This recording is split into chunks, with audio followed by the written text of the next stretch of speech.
কৃষ্ণ শংকৰ গুৰু হৰি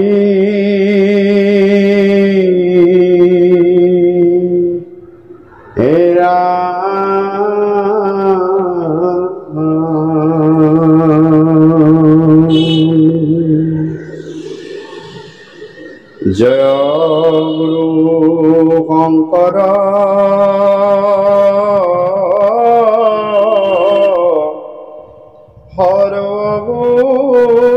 সৰ্বগুণাকৰ যাকেৰি নাহি কেও পাম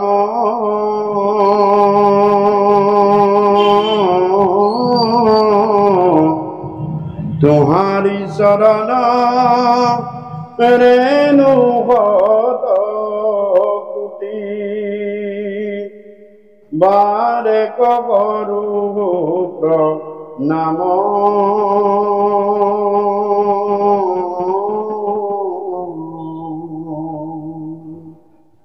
তোমাৰি চৰণ ৰেণু শত কোটি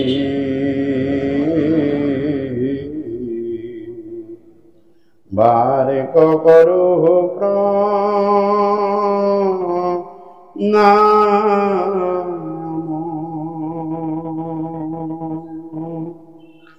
শংকৰ মাধৱ অভেদ ঈশ্বৰ গুৰু নাহি আতপৰ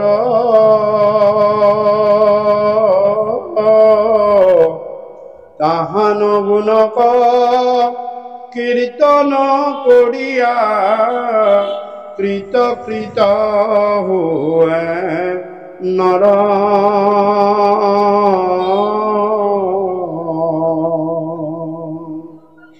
তাহান গুণক কীৰ্তন কৰিয়া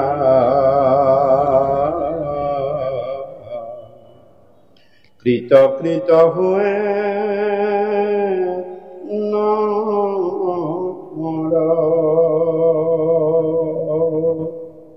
শ্রীমদ ভাগবত মূর্তি বর্ণন।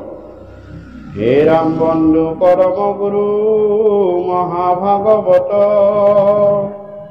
কৃপা করা কৃপাময় ধরু সরা নাট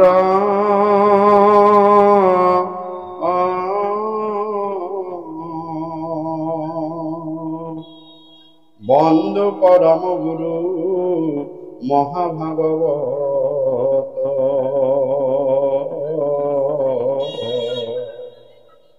কৃপা করা কৃপাময় ধরু শরণ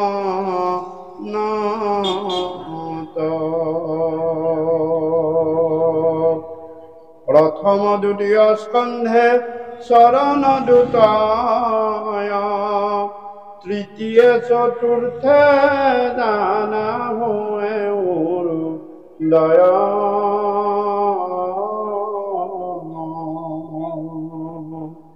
নাভি দেখে পঞ্চমে ষষ্ঠেয় বৈক্ষস্থল সপ্তমে অষ্টমে কর কমল যুগল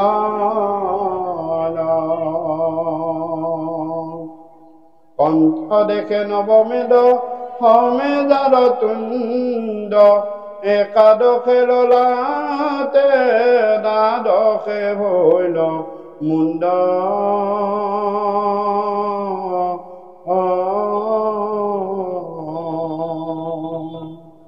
হেন ভাগবতৰ ৰুতি মনোহৰ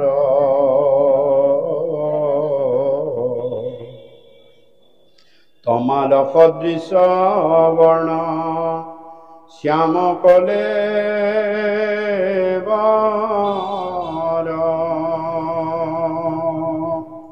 বন্ধু পৰম গুৰু মহাভাগবত কৃপা কৰা কৃপাময় ধৰু চৰণত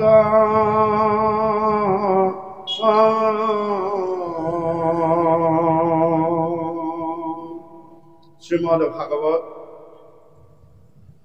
প্ৰথম স্কন্ধ প্ৰথম অধ্যায় মংগলাচৰণ। ওম নমো ভগৱতে বাসুদেৱায়। ওম নমো ভগৱতে বাসুদেৱায়। ওম নমো ভগৱতে বাসুদেৱায়। ওম নমো ভগৱতে বাসুদেৱায়। হে ৰাম জয় জয় কৃষ্ণ কৃপা ময় মহেশ্বৰ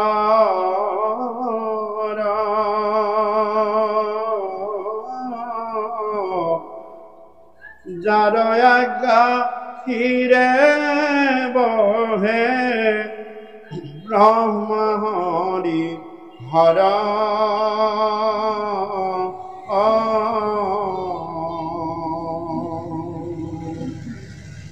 অৰাম মৎস্য কুৰ্ম আদি অংশ অৱতাৰ যাৰ ঈশ্বৰ কৃষ্ণ কোটি কোটি নমস্কাৰ।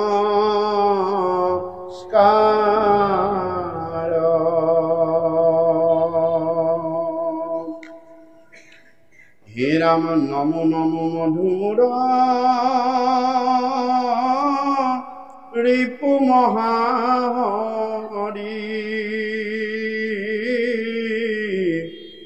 অন্তে জুই উত্তম আতি হুৱে যাক স্মৰি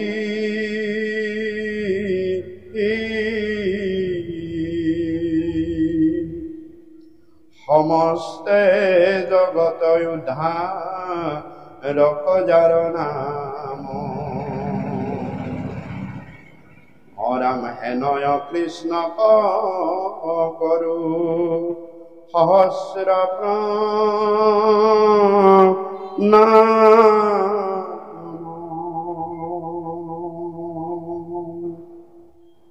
প্ৰভু ভগৱন্ত ভকতৰ নৱনিধি হৰি স্মৰণে আৰম্ভৰ হুক সিদ্ধি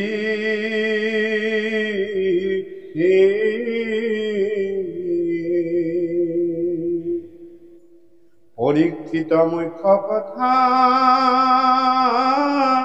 দ্বাদশ স্কন্ধৰ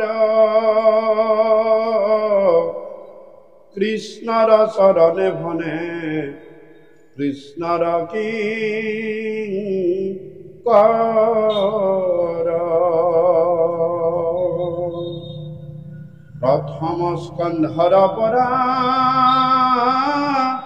দ্বাদশ পৰ্যন্তে ও কহিলা ৰাজাত মহা মুনীন্দ্ৰ মহন্তে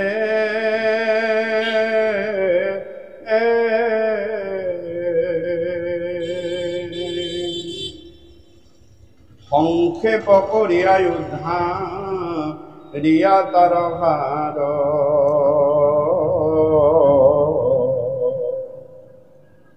হে ৰাম শংকৰে ৰচিলা কৃষ্ণ চৰিত্ৰ প্ৰিয়াৰ সংক্ষেপ কৰিয়া উদ্ধাৰিয়া তাৰ ভাৰ শংকৰে ৰচিলা কৃষ্ণ চৰিত্ৰ প্ৰিয়াৰ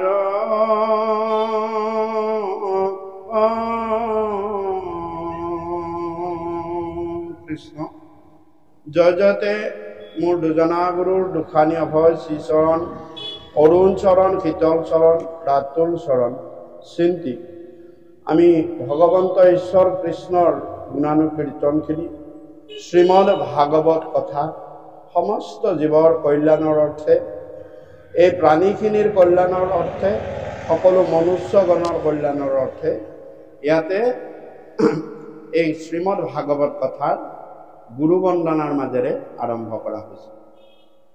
গুৰু বন্দনা পোনপ্ৰথম কৰিলেহে তাৰ পিছৰ তিনিটা পৰ্যায় থাকে। প্ৰথম গুৰুৰ কৃপা হলেহে ভগৱন্তৰ ওচৰলৈ যাব পাৰি। গতিকে গুৰুৰ কৃপা হলেহে ভাগৱত কথা শ্ৰৱণ কীৰ্তন কৰিব পাৰি। গুৰুৰ কৃপা নহলে নহয়। গুৰুৰ পিছত দেৱ, সেইকাৰণে আমি কৃষ্ণদেৱৰ বাংময় স্বৰূপ মূৰ্তিখিনি পাঠ কৰা হয়। আৰু তাৰ পিছত তৃতীয় পৰ্যায়ত আছে মংগলাচৰণ। তৃতীয় পৰ্যায়ত আমি মংগলাচৰণ কৰিছোঁ। মংগলাচৰণ কি? যে প্ৰতিটো ভাগৱতৰ স্কন্ধৰ পোনপ্ৰথমে মোৰ কৃপালু গুৰুৱে মংগলাচৰণ দিছে। অৰ্থাৎ মংগলাচৰণটো প্ৰতিটো স্কন্ধৰ আৰম্ভণি। এই মংগলাচৰণ কি বস্তু? যে মংগলাচৰণ এইটোৱেই বস্তু যে যি এই হৰিনাম ভগৱন্তৰ নাম গুণানুকীৰ্তনহে কলি যুগত অকল মাংগলিক আচৰণ কৰিব পৰা বস্তু। ভগৱন্তৰ নাম গুণৰ বাহিৰে কলি যুগত কোনো বস্তুৱে মংগলাচৰণ কৰাব নোৱাৰে। কোনো বস্তুৱে, জ্ঞানেও নোৱাৰে। একমাত্ৰ ভগৱন্তৰ নাম গুণানুকীৰ্তনহে মংগল কলি যুগত জীৱক কৰিব পাৰে। গতিকে মোৰ মাধৱ মহাপুৰুষে লিখিছে, আপোনাৰ সবে যুগলত গায়ে থাকে। কি বুলি লিখিছে? জগ জীৱন ৰাম, জগ জীৱন ৰাময়, জগতৰ সুমংগল তোৱা গুণ নাম। জগ জীৱন ৰাম, জগ জীৱন ৰাম। গতিকে কলি যুগত সকলো ক্ষেত্ৰত গৃহ মংগল হওক, শাৰীৰিক মংগল হওক, সামাজিক মংগল স্বৰূপ হওক, গোটেই দেশৰ মংগল স্বৰূপ হওক, গোটেই পৃথিৱীৰ বিশ্বৰ মংগলিক আচৰণ কৰিব পৰা বস্তুটোৱে হৈছে ভগৱন্ত ঈশ্বৰ কৃষ্ণৰ নাম গুণ। ইয়াত কোনো জাতি বিশেষ, সম্প্ৰদায় বিশেষ ইয়াত কোনো কথা নাই। এয়া হৈছে সকলো নৰৰ কাৰণে। উবা নৰলোক হৰি ভজিওক ধৰা ইটো উপদেশ বুলি কৈছে কৃপালু গুৰুৱে।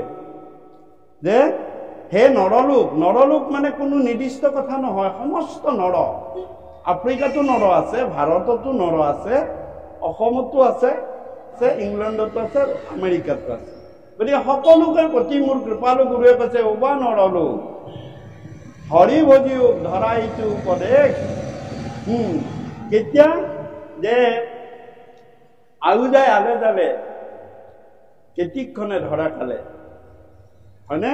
গতিকে ধৰা এইটো বেগ জৰা ভৈল পৰবেশ, জৰা নামৰ ৰূপটো আমাৰ গাত প্ৰৱেশ কৰিলে। গতিকে সাৱধান। সেইকাৰণে এয়া মোৰ কৃপালু গুৰুৰ কথা। আৰু কেতিয়া আমাৰ মংগল হ'ব শাৰীৰিকভাৱে? যে যেতিয়া আমাৰ দেহটোৱে, আমাৰ মানে মনটোৱে কৃষ্ণ নাম ল'বলৈ হেঁপাহ আগ্ৰহ কৰিব, কৃষ্ণ নাম শ্ৰৱণ কীৰ্তন কৰিব। গতিকে তৃতীয় পৰ্যায়ত আমি মংগলাচৰণ কৰিছোঁ। গতিকে আজি নাম কীৰ্তন হৈছে, এয়া সমস্তখিনি মাংগলিক আচৰণ। অকল দেহীৰ খিনিয়েই নহয়, বিদেহী আত্মাৰো মাংগলিক আচৰণ ভগৱন্ত পুৰুষৰ কৃপাত হয়। গতিকে আমি এটা খুব ডাঙৰ কথা আমি প্ৰায় আলোচনা কৰোঁ। আজি মই প্ৰাৰম্ভতে কথাটো আলোচনা কৰিম, তাৰপিছত আমি স্কন্ধলৈ যাম। মোক কৃপালু গুৰু মাধৱ মহাপুৰুষে এটা ডাঙৰ কথা কৈছে। আমি আলোচনাত প্ৰায় কৈয়ে থাকোঁ, বেলেগলৈ গ'লেও আমাক এইটো প্ৰশ্ন প্ৰায় সোধে, এই ব্যাখ্যাটো সোধে নামঘোষাৰ এই শ্লোকটোৰ কথা। মোৰ কৃপালু গুৰু মাধৱ মহাপুৰুষে লিখিছে, কি লিখিছে? যাৰ পুত্ৰ হবে ঐত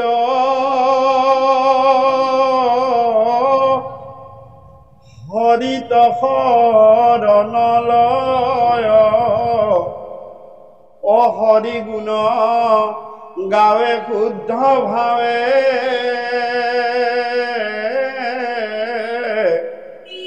দধি দুগ্ধ ঘৃত মধু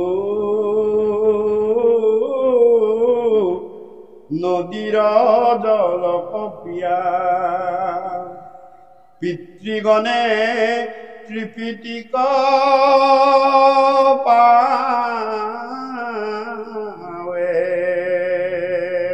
এই কথাখিনিৰে আমি আজিৰ আলোচনা আৰম্ভ।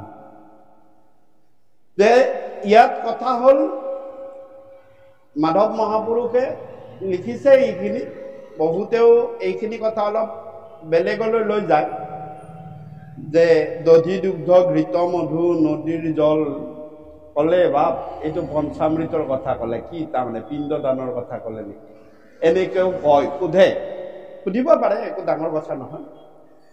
কিন্তু সেয়া সম্পূৰ্ণ ভুল।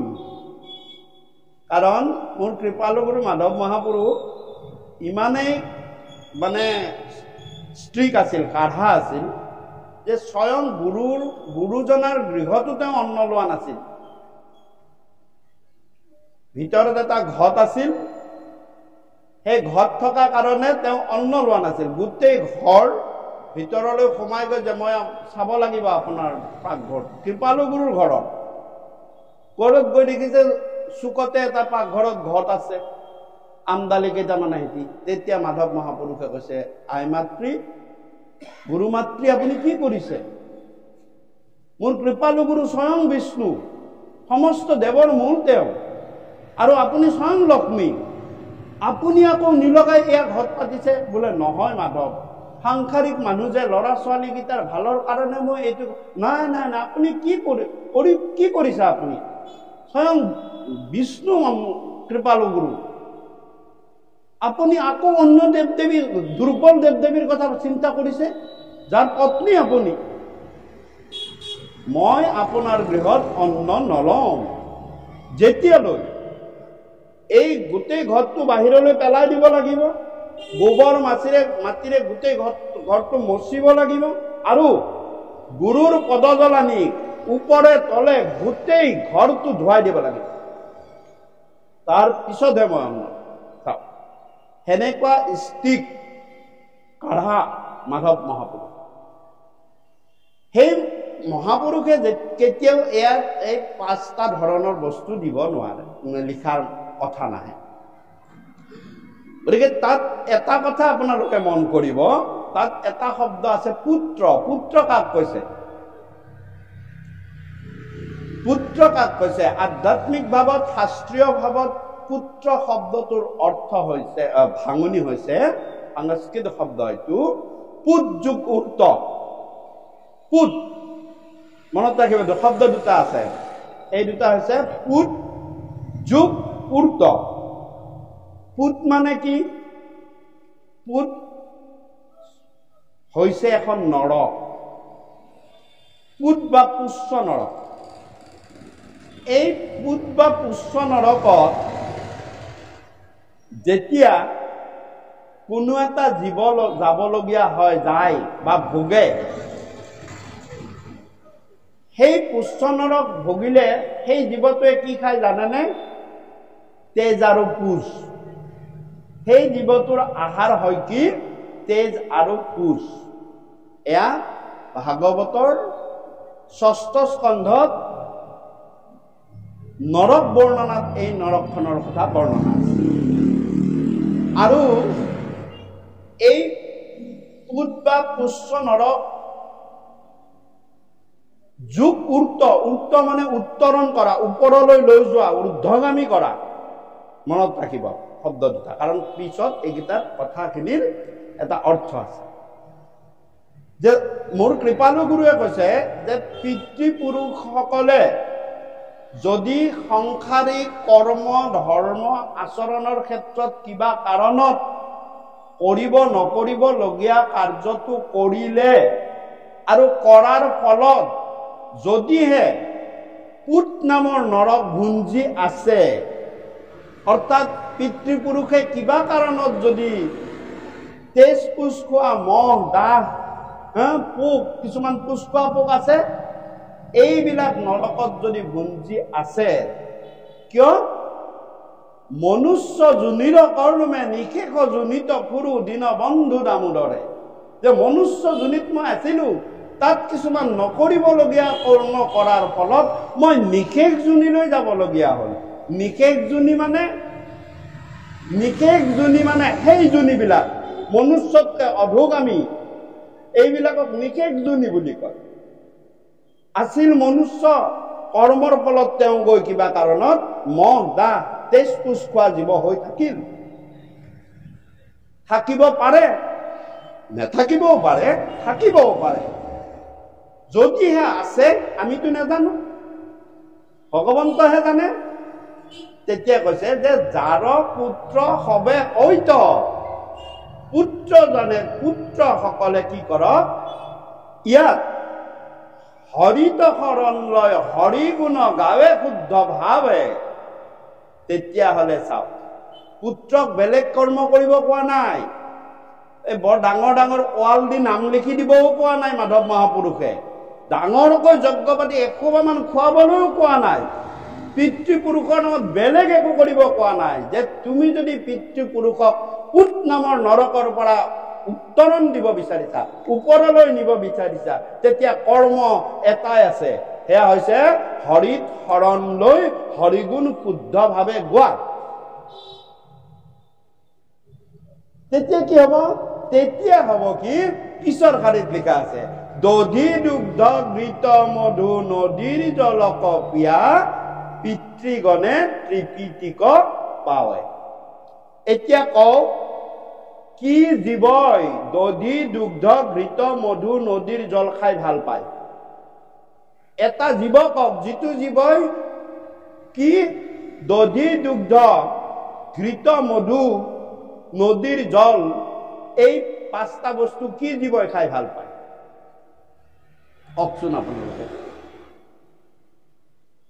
গৰুৱে গাখীৰ দিয়ে, গৰু গাখীৰ, দধি দুগ্ধ ঘৃত মধু, এইবিলাকতো গৰুৱে খাই ভাল নাপায়, দিয়ে গাখীৰ, হয়নে নহয়? কি জীৱই ভাল পায়? সেইটো জীৱৰ কথা কৈছে যে সেইখিনি কৰিলে সেই নৰক কিবা কাৰণত ভুঞ্জি থকা, তেজপুচ খাই থকা পিতৃপুৰুষ গৈ একেচোতে কি হব? মনুষ্য হব। সেয়া হৈছে মানুহ।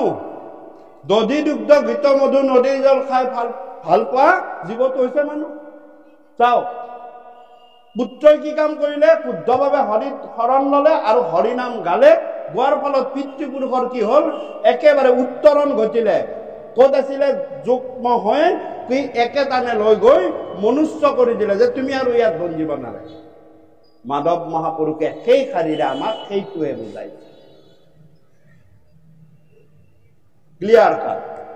এইখিনি কথা আমি ইয়াতেই নহয়, গোটেই অসমত আমি এইখিনি কথা মানে কওঁ, আনকি মানে ইউটিউবতো দিয়া আছে। এতিয়ালৈ কোনো ধৰণৰ কমপ্লেইন এতিয়ালৈ অহা নাই। আৰু এইখিনি কথা নামঘোষাৰ পৰা আমি বিশ্লেষণ কৰিলো। গতিকে আমি ইয়াৰ পিছত আমি আজি বৈকুণ্ঠগামী যুৱতীৰ কাৰণে যি হৰিনাম হৈছে, এয়া যুৱতীক ভগৱন্ত পুৰুষে কৃপা কৰি তেওঁৰ অভয় চৰণত ঠাই দিব, আৰু পৰিয়ালটোকো ভৱিষ্যতৰ সময়খিনি ভগৱন্তৰ কৃপাৰ পাত্ৰীৰে হাতে হাত ধৰি ভগৱন্তই কৃপা হস্তে মস্তকে চলাই কৃষ্ণ। আৰু ইয়াৰ পিছত আমি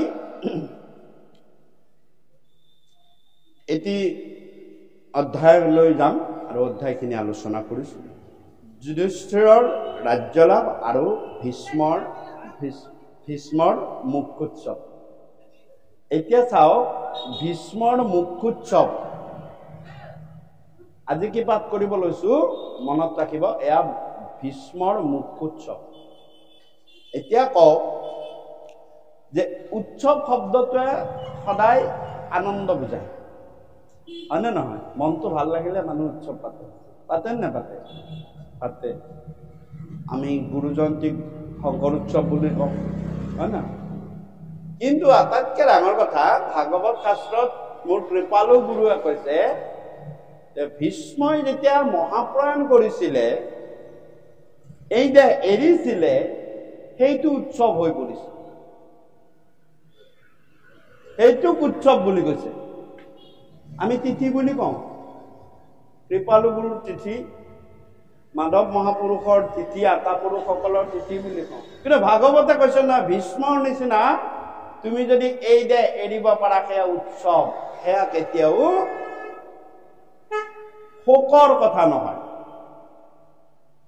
কেতিয়া উৎসৱত পৰিণত হ'ব এই কথা লৈ আমি আজি স্কন্ধটো আৰম্ভ কৃষ্ণ হে ৰাম। এইখিনি কথাৰ মাজেৰে আপোনালোকক মই এটা কথাই সানুনয় নিবেদন কৰোঁ যে ভীষ্মৰ নিচিনা দেহ এৰিবলৈ এৰাৰ সময়ত সেই পৰ্যায়টোৰ কথা চিন্তা কৰিব যে আমিও যাতে উৎসৱ কৰিব পাৰোঁ। কেনেকে উৎসৱ হয় বাহিৰত কন্দা কথা বেলেগ কথা, কিন্তু ভিতৰত যে উৎসৱ এটা হয় সেয়া কেনেকে হ'ব পাৰে তাকে কথা ভাগৱতে কৈ আছে। বাহিৰৰ খিনিৰ কথাও কৈছে, খুব সুন্দৰভাৱে কৈছে। মই সেইকাৰণে এইবিলাক কথাবিলাক অলপ আলোচনা কৰিম যে ভাগৱতৰ মাজেৰে। গতিকে ভীষ্মৰ মুখ্যোৎসৱ বুলি কৈছে। হে ৰাম গোত্ৰ হত্যা পাতক কনিয়া যুধিষ্ঠিৰ মাধৱৰ প্ৰভু দেন নয়ন স্থিৰ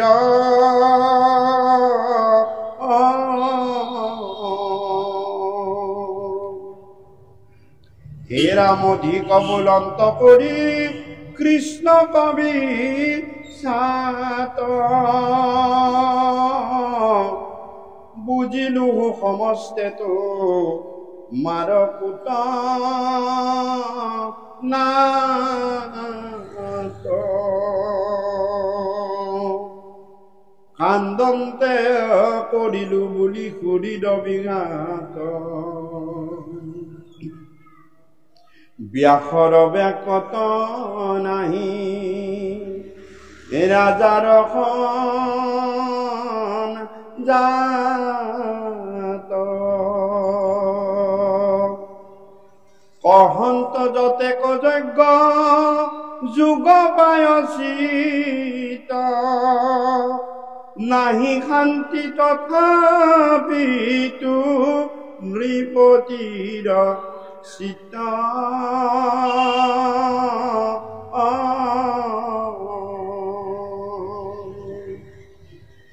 ঈশ্বৰ ইচ্ছাক কেনে কৰিবে নিৰোধ ভীষ্মৰ মুখে সেয়াংক কৰাই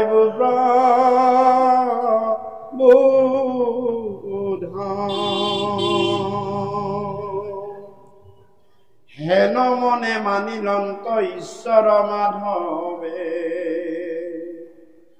গৈলা কুৰুক্ষেত্ৰ কপান দব সবান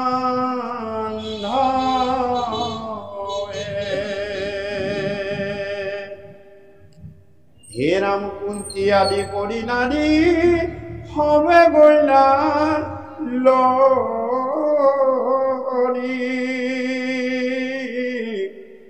মহাভাগৱত ভীষ্ম যথাই আছে পৰি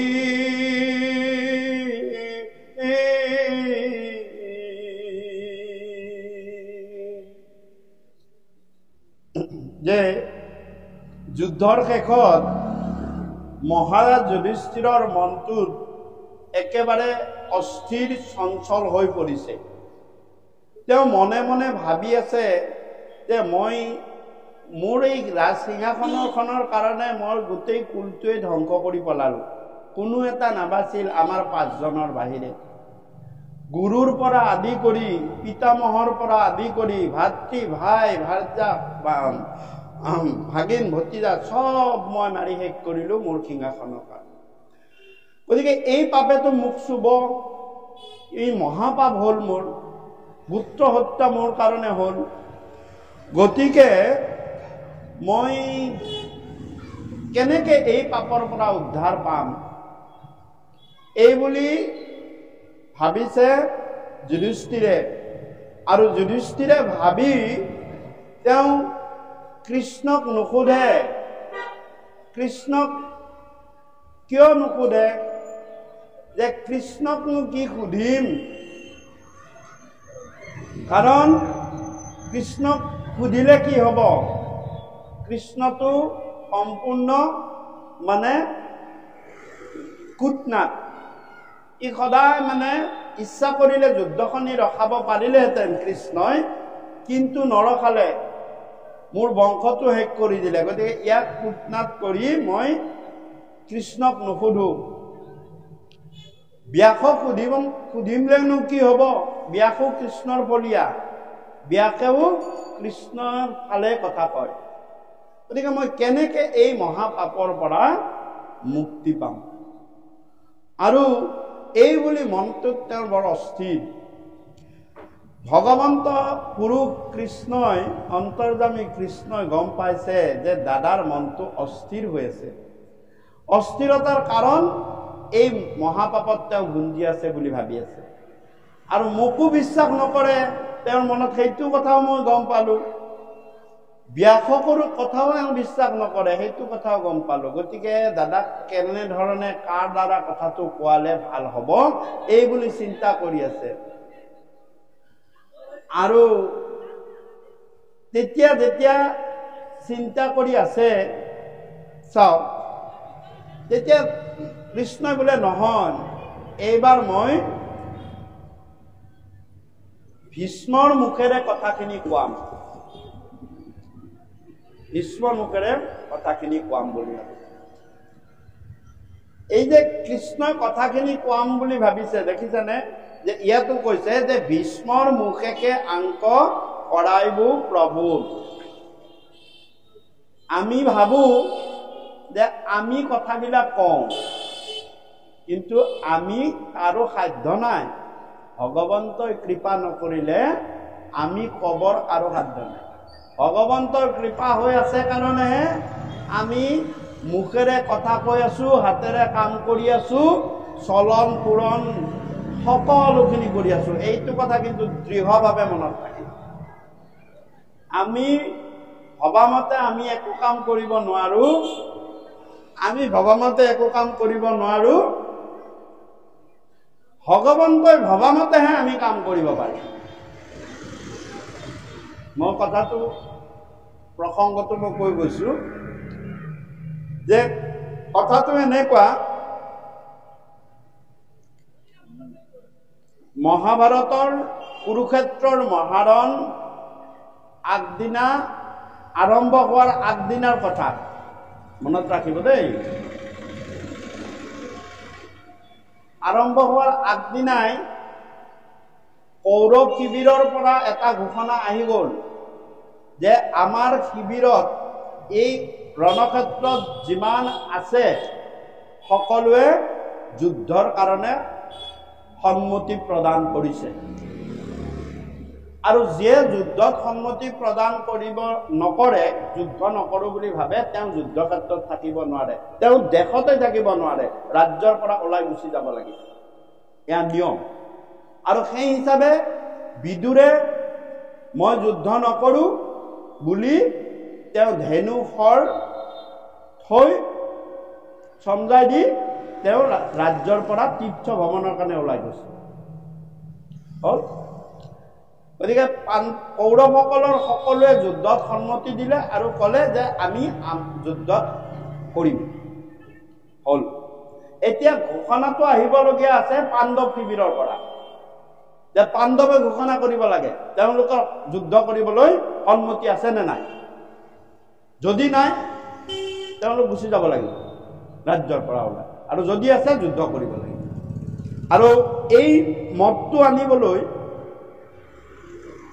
দায়িত্ব দিয়া হ'ল শ্ৰীকৃষ্ণক, যে কৃষ্ণই সকলোৰে মত ল'ব, সন্মতি ল'ব, লৈ ঘোষণা কৰিব এইটো কথা।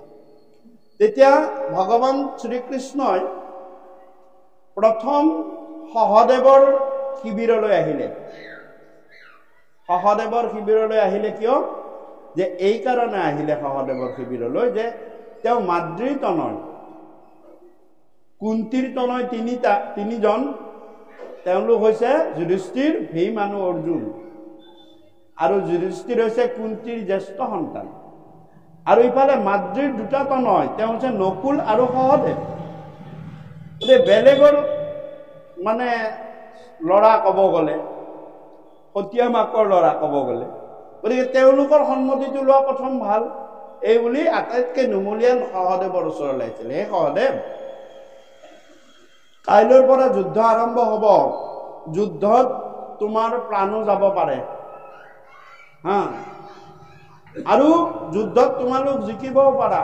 কিন্তু সহদেৱ, এটা কথা, যুদ্ধত জিকিলে তুমি কেতিয়াও ৰজাৰ হকদাৰ হ'ব নোৱাৰিবা। কিন্তু ৰজা হ'ব তুমি নোৱাৰিবা। তাকে চাই যুদ্ধ কৰিবা নে নকৰা, মোক মতটো লাগে। তেতিয়া সহদেৱে ক'লে, বোলে নহয়, মই কৰিমেই। কাৰণ দাদা যুধিষ্ঠিৰকে আমি ৰজা মানিছো, তেওঁ ৰজা হ'লেই হ'ব, আৰু মৰিলেতো মৰিবই। বাৰু ঠিক আছে, সহদেৱৰ পৰা মত ল'লে। তাৰ পৰা মত ল'লে নকুলৰ ওচৰলৈ গ'ল, নকুলৰ শিবিৰলৈ গ'ল। আৰু নকুলৰ শিবিৰত গৈ নকুলক সুধিছে যে নকুল, কাইলৈৰ পৰা যুদ্ধ আৰম্ভ হ'ব। যুদ্ধত তোমালোকৰ প্ৰাণ নাশো হ'ব পাৰে, ক'ব নোৱাৰি, আৰু তোমালোক জিকিবও পাৰা। মাদ্ৰীৰ ডাঙৰ ল'ৰা হিচাপে তুমি কিন্তু ভৱিষ্যতে ৰজা হ'ম বুলি দাবীদাৰ হ'ব নোৱাৰিবা। তাকে চাই যুদ্ধ কৰিবা নে নকৰা? তেতিয়া কৈছে, নাই নাই দাদা, মই যুদ্ধ কৰিম। আমাৰ যুধিষ্ঠিৰ দাদাই মানে ৰজা হ'লে আমি সন্তুষ্ট। ঠিক আছে। তেতিয়া অৰ্জুনৰ ওচৰলৈ আহিছে। অৰ্জুনকো কৈছে যে তুমি বহুত বীৰ মাৰিব লাগিব, তুমি বহুত সৈন্য তোমাৰ হাতত নিধন হ'বলগীয়া আছে, কৰিব লাগিব তুমি। কিন্তু বহুত সৈন্য মাৰিলো বুলি তুমি ভৱিষ্যতে কিন্তু ৰজাৰ হকদাৰ হ'ব নোৱাৰিবা। সখী, তুমি যুদ্ধ কৰিবা নে নকৰা? তেতিয়া অৰ্জুনে কৈছে, নাই মই যুদ্ধ কৰিম। আৰু তাৰপিছত ভীমৰ ওচৰলৈ আহিছে।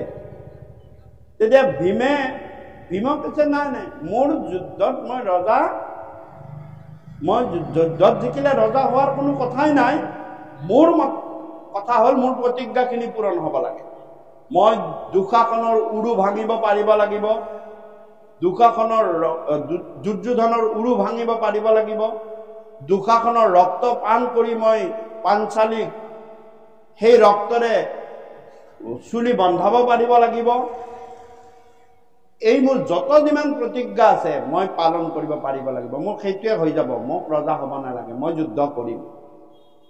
আৰু তাৰপিছত আহিছে মহাৰাজ যুধিষ্ঠিৰ, ধৰ্মৰাজ যুধিষ্ঠিৰৰ ওচৰলৈ। আৰু ভগৱন্ত পুৰুষে, অন্তৰ্যামী ভগৱন্ত পুৰুষে বাহিৰতেই যুধিষ্ঠিৰে কি ক'ব তেওঁ গম লৈ লৈছে। দাদাই কি বুলিনো ক'ব, কোনে পাৰে? একমাত্ৰ কৃষ্ণইহে পাৰে এইবিলাক। এওঁৰ মনৰ ভাৱটো কি কৃষ্ণইহে বুজি পায়। এতিয়া ভিতৰত যুধিষ্ঠিৰে কি ক'ব কৃষ্ণই বাহিৰতে চিন্তা কৰিছে। কি যুধিষ্ঠিৰে এটা কথা ক'বলৈ সাজু হৈ আছে যে মই এই মাটি বাৰীৰ কাৰণে, ৰাজ্যত ৰজা হ'বৰ কাৰণে মই মোৰ বংশটোক ধ্বংস নকৰোঁ, মোক ৰাজ্যও নালাগে, মই আকৌ বনৰ মাজলৈ 5টা ভাই কোন যায় যাব মোৰ লগত, মই যুদ্ধও নকৰোঁ, মই গুচি যাম, মই সন্ন্যাস ল'ম, মই আৰু হাই কাজিয়া যুদ্ধ নকৰোঁ, এই বুলিয়ে ক'ম। স্বয়ং ৰজাজনে যেতিয়া যুদ্ধ নকৰিম বুলি ক'ব, তেতিয়াহ'লে যুদ্ধই নহ'ব। তেতিয়া ভগবন্ত পুৰুষে কি কৰিলে যে বাঘটো অৰ্থাৎ বাগদেৱী, আমি যে কওঁ বাগদেৱী, বাগদেৱী মানে কি? বাগদেৱী মানে সৰস্বতী, হয়নে? যিয়ে মুখৰ বচন কয়। ক'ত থাকে? জিভাত থাকে, কণ্ঠত থাকে, হয়নে নহয়? এইবিলাক মানে কোৱা কথা যে ভগৱন্ত পুৰুষে তেওঁকো কণ্ট্ৰোল কৰিব পাৰে, তেওঁ কণ্ট্ৰোল আহি যাব পাৰে। অৰ্থাৎ বাগদেৱীৰ নিজস্বতা নাই, সৰস্বতীৰ নিজস্বতা নাই, ভগৱানে কণ্ট্ৰোল কৰে। তেওঁ ভগৱানে কৃপা কৰিলেহে তেওঁ কোৱাব পাৰিব, ক'ব পাৰিব। আমি যে মই অলপ আগতে ক'লো যে ভগৱানে কৃপা কৰিব লাগিব। যুধিষ্ঠিৰে ভাবি আছে কি মই যুদ্ধ নকৰো বুলি কম, কিন্তু ভগৱন্ত পুৰুষে গৈ যুধিষ্ঠিৰৰ জিভাৰ আগত থিতাপি লৈ ললে, লৈ বাগদেৱীক কণ্ট্ৰোল কৰিলে। তুমি থাকা, মই কোৱাম এইবাৰ। কি বুলি ক'লে যুধিষ্ঠিৰে? দাদা, কাইলৈতো যুদ্ধ আৰম্ভ হব, যুদ্ধ কৰিবলৈ আপোনাৰ সন্মত আছেনে? তেতিয়া যুধিষ্ঠিৰে একাষাৰে ক'লে, মই ধৰ্মৰাজ, অন্যায়ৰ বিৰুদ্ধে মই যুদ্ধ কৰিম, এয়া মোৰ বংশ হওক, কুল হওক, মই বিনাশ কৰিবলৈ সাজু আছো। চাওক, এই যে যুধিষ্ঠিৰে কম বুলি কি ভাবিছিলে, কলে গৈ কি? কোনে কৰালে? ভগৱন্ত কৃষ্ণই কৰালে। ভগৱন্ত কৃষ্ণই বাগদেৱীক কণ্ট্ৰোল কৰাই ললে। আৰু এইবাৰ যিহেতু যুধিষ্ঠিৰে ভাবি আছে যে কৃষ্ণ সুধি লাভ নাই, ব্যাসক সুধি লাভ নাই, সেইকাৰণে কৈছে ভাগৱতে যে এইবাৰ মই ভীষ্মৰ জিভাৰ আগত গৈ থিতাপি ল'ম আৰু ভীষ্মৰ মুখেৰে কোৱাম। ভীষ্মই কলেহে যুধিষ্ঠিৰে মানিব। গতিকে মই কাৰ মুখেৰে কোৱাম? এইবাৰ ভীষ্মৰ মুখেৰে কোৱাম। ভীষ্মই নকয়, মই কোৱাম। সেইকাৰণে কৈছে ভীষ্মৰ মুখেকে আংক কৰাইব প্ৰভু। দেখাত ভীষ্মই কৈ আছে কথাখিনি, কিন্তু কৃষ্ণই সকলো কৰাই আছে। কি বুলি কৈছে ভীষ্মই, সেই কথাখিনিলৈ আলোচনা হ'ব। আৰু কৃষ্ণই ক'লে যে নহয়, মোৰ অলপ কাম এটা আছে, মোক এজনে খুব বিচাৰি আছে।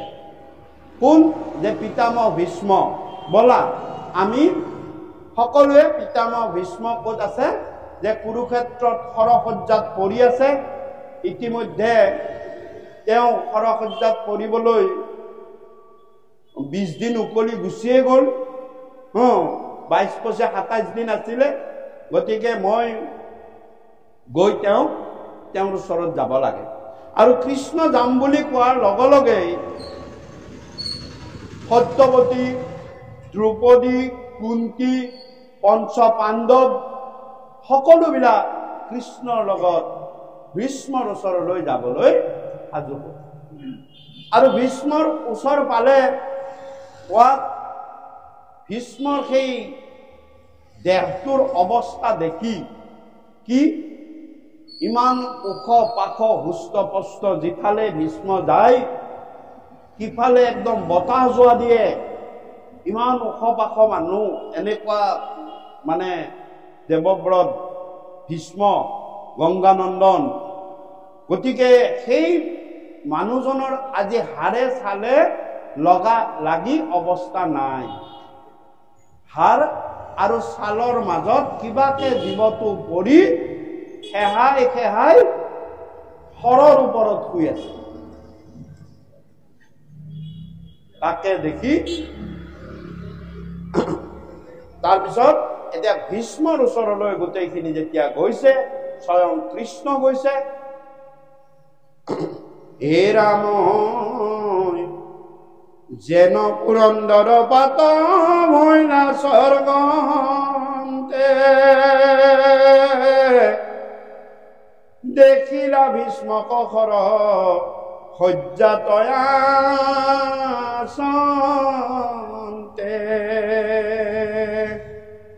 যত দেৱ ঋষি ৰাজ ঋষি ব্ৰহ্ম ঋষি, নাৰদ প্ৰমুখে তৈতে মিলিলা ঋষি, ব্যাস শুক বশিষ্ঠ প্ৰমুখে ঋষিৰাজ অভীষ্মৰয় আগত বহি পাতিলা সমাজ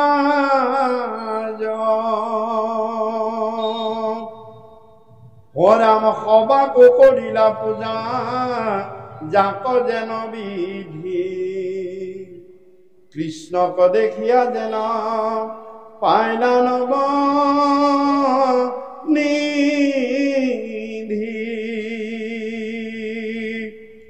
ভীষ্মৰয় অৱস্থা দেখি হালুতক মুখে হে কাষতে আচন্ত পাঞ্চু ভাই মহা দুখে হৰাম কুন্তি সত্যৱতী আদি কান্দৈ নাৰীগণে এ দেখিয়া ভীষ্মৰ মৰ্ম চলি গইলা মনে হামা কুন্তি তোমাক এখে পৰুষে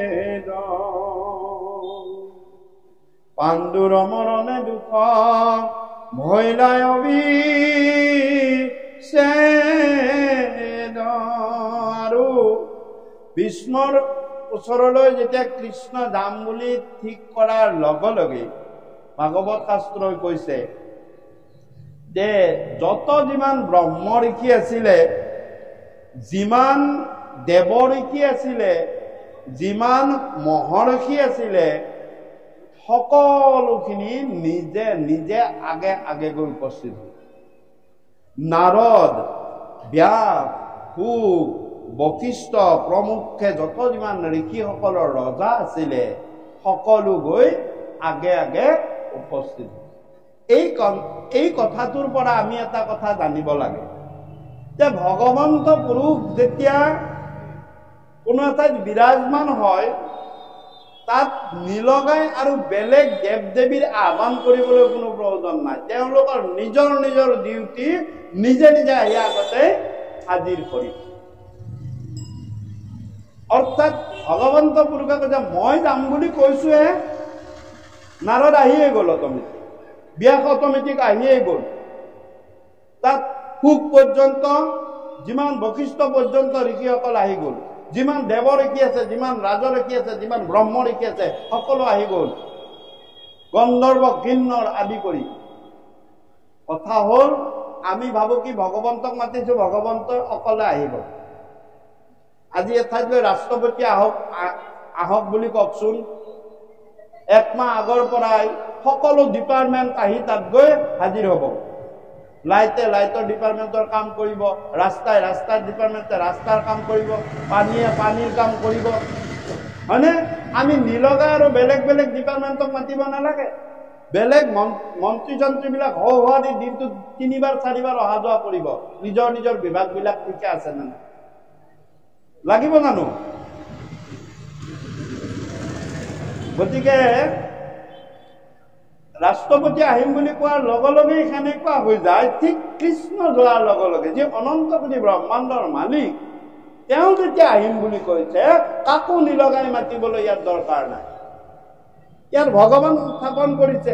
সেই কৃষ্ণইতো ভাগৱত কলি যুগত, সেই ভাগৱতেই কৃষ্ণ। ইয়াত ভাগৱত স্থাপন কৰিম বুলি কোৱাৰ লগে লগে, স্থাপন কৰাৰ লগে লগে গুৰু পৰম্পৰাৰ মাজেৰে ইয়াত যত যিমান দেৱ আছে, ৰাজ ঋষি আছে, ব্ৰহ্ম ঋষি আছে, সকলোবিলাক আহি ইয়াতে নিজৰ নিজৰ ঠাইত বিদ্যমান হৈ আছে। যেতিয়ালৈ ভগৱন্ত পুৰুষৰ এই কাম স্থাপনা বা ভাগৱত স্থাপনা ইয়াৰ পৰা নিমিলিব তেতিয়ালৈ তেওঁলোক যাব নোৱাৰে। স্পষ্ট কথা। আমি কথাখিনি চিন্তা কৰি আমিনো সিমান ডাঙৰ কাম কৰিব পাৰিছোনে? কৃষ্ণনো ইমান ডাঙৰ নে? এই কথাবিলাক কেতিয়া পাব যে ভাগৱতৰ ভিতৰত এইবিলাক কথা লিখা আছে। এইবিলাক কথা পঢ়িলে কি হয়, মনত ভগৱন্তৰ প্ৰতি ভক্তিৰ ধাউতিটো দৃঢ় হৈ যায়। এই কথাবিলাক শুনিলে ভগৱন্তৰ প্ৰতি ভক্তি দৃঢ় হয়। যে হয় ভাগৱতে এইখিনি কথা কৈছে, তাত লিখা আছে, মোৰ কৃপালু গুৰুৱে লিখি থৈ গৈছে। আমি নপঢ়ো, নুশুনি আমি কি কৰো? ভগৱন্তে আমাক সুবিধা দিছে যে তুমি কিছু সময় মায়াৰ বান্ধনৰ পৰা ছেদ কৰি মোৰ কথা শুনা, পৰমায়ু তোমাক মই দিম, সেয়া মোৰ দায়িত্ব। কিন্তু আমি নোৱাৰো, কাৰণ ও কাম ক্ৰোধ কুটা কামুৰি খাই বিষয় বিষ লাগি এ জীৱ যায়। আমি সেইটোলৈ ৰৈ থাকো। কেতিয়া কামনাই আমাক কামুৰি খাওক, ক্ৰোধে আমাক কামুৰি খাওক, আৰু বিষয়ৰ বিষ লাগি আমি দিব যাওঁ। ভগৱন্তই কৈছে এনেকুৱা নহয়, অমৃতৰ সন্তান বিষ লৈ যাব নোৱাৰা। অমৃতৰ সন্তান মনুষ্য হৈ তুমি জন্ম পাইছা, অমৃত লৈ যোৱা। কি লৈ যোৱা? অমৃত। ক'ত আছে অমৃত? এই ভাগৱতত আছে। ক'ত আছে অমৃত? নাম কীৰ্তনত মোৰ কৃপালু গুৰুৱে সুৰ লহৰৰ মাজেৰে অমৃত দি থৈ গৈছে। সেই অমৃত লৈ যোৱা, তেতিয়াহ'লে পিছৰ জন্মত আকৌ সেই অমৃতৰ সন্তান হিচাপে তুমি জন্ম পাবা। আৰু নহ'লে যদি বিষ লৈ যোৱা, তেতিয়াহ'লে বিষধৰ পানী হবলৈ তুমি সাজু হৈ থাকা। সাপ, সৰীসৃপ, সাপবিলাক, সৰীসৃপবিলাক, এইবিলাক বিষধৰ পানী। এই কথা পৰীক্ষিতেও সুধিছে শুক মহামুনিক যে হে গুৰু, যদি মোক সৰ্পই আহি দংশন কৰে, তক্ষক আহি দংশন কৰে, আৰু তক্ষকটো দেখি যদি মই প্ৰাণ এৰি দিওঁ, তেতিয়াহ'লে তুমি অহা জন্মত সাপ হ'ব লাগিব। ৰজা ভৰতৰ নিচিনা। ভৰতে মৰিবৰ সময়ত হৰিণটো দেখি হৰিণৰ কথা চিন্তা কৰি মৰাৰ কাৰণে পিছৰ জন্মত হৰিণ হ'ল। মইতো সাপ হ'ব লাগিব। আৰু মাধৱ মহাপুৰুষে কৈছে তোমালোকৰ অমৃতৰ সন্তান, অমৃত লৈ মৰা, পিছৰ জন্মত অমৃত তত্ত্ব তুমি আকৌ মনুষ্য হিচাপে জন্ম পাবা। পিছৰটোতেই। আৰু যদি বিষ লৈ মৰা, সেই 84 লক্ষ যোনিলৈ তুমি আকৌ ভ্ৰমণ কৰিব লাগিব। সৰীসৃপ, মহ, দাহ আদি কৰি, গছ গছনিকে আদি কৰি যত যিমান আছে 84 লক্ষ 84 লাখ যোনিত তুমি যাব লাগিব। আৰু প্ৰতিটো যোনিত অকমান পুণ্য সঞ্চয় কৰিহে তুমি কোটি জন্মৰ পাছত আহি মনুষ্য হ'ব পাৰে। কিন্তু তাকে নকৰি যদি অমৃত লৈ এৰিব পাৰা, ভীষ্মই যেনেকে অমৃত লৈ এৰিছে, ভীষ্মই ইয়াক সেইকাৰণে ভীষ্মৰটোক মুকুৎসৱ বুলি কৈছে। উৎসৱ, অমৃত লৈ মৰা, অমৃত লৈ মৰা, তেতিয়া তুমি তোমাৰ মৃত্যুটো উৎসৱ হ'ব। গতিকে কেনেকে ভীষ্মই অমৃত ললে? ভীষ্মই কি কাৰণত ৰখি আছিলে সেইখিনি সময়লৈকে? যে মই এনে নমৰো, কেতিয়া মৰিম? যে মোৰ ইচ্ছাৰ মৃত্যু হ'ব লাগিব, মোৰ ইচ্ছাৰ মৃত্যু। ভীষ্মৰ ইচ্ছা মৃত্যু নহয়, ইচ্ছাৰ মৃত্যু। ভীষ্মৰ কি ইচ্ছা আছিলে? কিন্তু ভীষ্মৰ এটা ইচ্ছা আছিলে, তেওঁ ৰজা হোৱাটো ইচ্ছা নাই, কাৰণ সিংহাসনত তেওঁ ৰজাই নহল।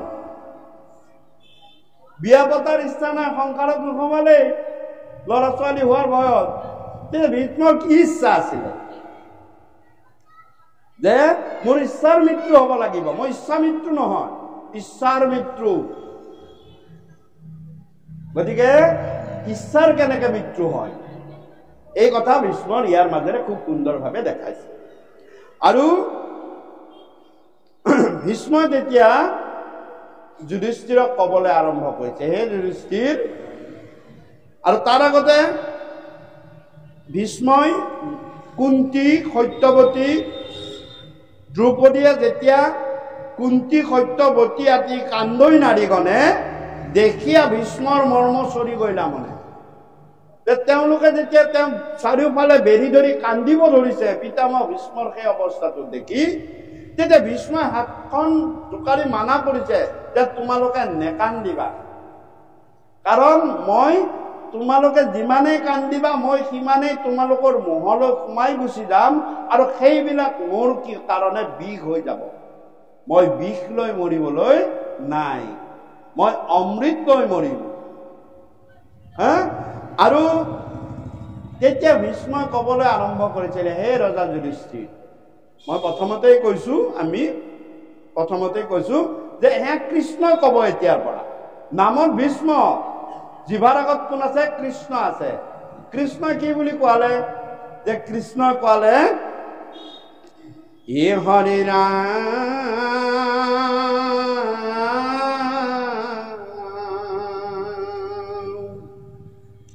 কালে ঘটাইলে কয়াখি ইখবনিকাৰ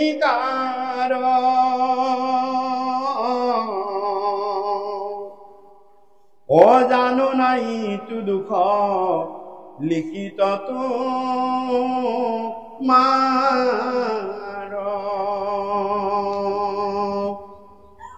ঈশ্বৰ কালে শেহৰে জগতৰ আয়ু সংসাৰত ভ্ৰমে কক যেন বায়ু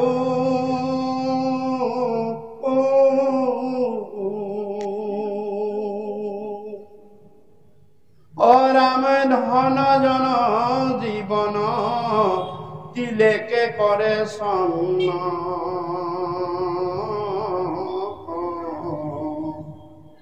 কালকতৰ কিবে হেন নাহি একো জন অতি অঘটন কুঘ তাৱে আনি কালে আনি পৰময় আশ্চৰ্য ইদে শুনা খবে প্ৰাণী।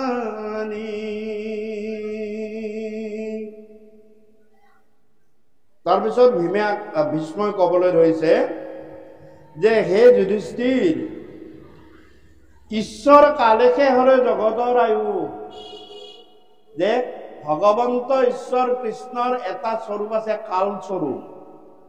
ভগৱন্ত কৃষ্ণ যিদৰে ভকত বৎসল স্বৰূপ আৰু এটা আছে কাল স্বৰূপ। কাল হৈও ভগৱন্ত পুৰুষে জীৱৰ আগত লৈ গুচি আহে। এই কালটো কম নহয়। সংসাৰত ভ্ৰমাময় মেঘক যেন বায়ু। আমি এই মুহূৰ্তত ইয়াত আছো, কাল ঈশ্বৰে খন্তেক সময়ৰ ভিতৰতে ক'ত পেলাই দিব, কোন জুনিলৈ নিব কোনেও ক'ব নোৱাৰে। কোনে পাৰিব? একমাত্ৰ কাল ঈশ্বৰে পাৰিব। কোনে কৈছে? ভীষ্মই কৈছে। কাক কৈছে? যুধিষ্ঠিৰক কৈছে যে কাল নামৰ ঈশ্বৰৰ লগত কিন্তু সাৱধান। কোনেও তেওঁৰ লগত তৰ্কিব নোৱাৰে কোন সময়ত কি হয়। ধন জন জীৱন যৌৱন কালে সকলো খন্তেকতে ছন্ন কৰিব পাৰে। আৰু অতি অঘটনকো ঘটাৱে আনি কালে। অতি অঘটন যিটো আমি ভাবাই নাই, এইটো ভগৱন্ত পুৰুষেই ভাবি থৈ দিছে আৰু সেই ঘটনাটোকে ঘটাব পাৰে ভগৱন্ত পুৰুষে। গতিকে হে ৰাম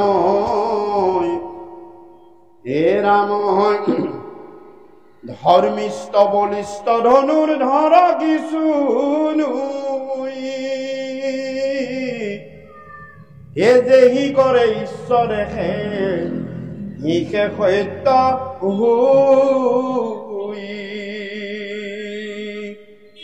ঈশ্বৰ চেষ্টাক জানে কাম নমহন্তে ব্ৰহ্মাহৰ মোহ যায় এজাক বিচাৰন্তে। যে কাল ঈশ্বৰৰ আগত কোনো ধৰ্মিষ্ঠ, কোনো বলিষ্ঠ, কোনো ঐশ্বৰ্যশালী, কোনো ধনী একো নাই। তিল মাত্ৰকে সকলো ছাৰখাৰ কৰি দিব পাৰে। ৰজা কাক কৈছে? যুধিষ্ঠিৰক কৈ আছে। ভীষ্মই। আৰু মনত ৰাখিবা, মহা মহন্তয়ো এই ঈশ্বৰৰ চেষ্টা, ঈশ্বৰৰ মনৰ ভাৱটো বুজিব নোৱাৰে। ব্ৰহ্মা হৰমু যায় যাক বিচাৰন্তে, এই কাল নামৰ ঈশ্বৰকেই স্বৰূপটোতেই ব্ৰহ্মাও মুখ গুচি গৈছে, ব্ৰহ্মাকো মুখ পেলাই হৰও মুখ গৈছে। কোনে? ঈশ্বৰে, কাল ঈশ্বৰে কৰাইছে। ও ৰাম চিনাইবে লাগিলা ভীষ্মে মেলিয়াই আঙ্গুলি, ও এহেন্তে ঈশ্বৰ কৃষ্ণ কালু আংকে বুলি, সম্প্ৰতি আচন্ত হুয়া দৈব কীৰ্তনয়, আন্তে হুই জগতৰ সৃষ্টি স্থিতি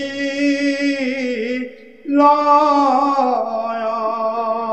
তেতিয়া ভীষ্মই গাছ দাঙিব নোৱাৰে, হাতটোৰ একো দাঙিব নোৱাৰে, কিন্তু কিবাকে হাতখন নি আঙুলিটো দাঙি অকল কৃষ্ণৰ ফালে টোৱাই দি, কৃষ্ণৰ ফালে দেখুৱাই দি যুধিষ্ঠিৰক কৈছে, হে যুধিষ্ঠিৰ, এই মই অলপ আগতে যে কৈছো কাল যিসকলো সংহাৰ কৰি লৈ যাব পাৰে, যিসকলো খন্তেকতে ভস্ম কৰি দিব পাৰে,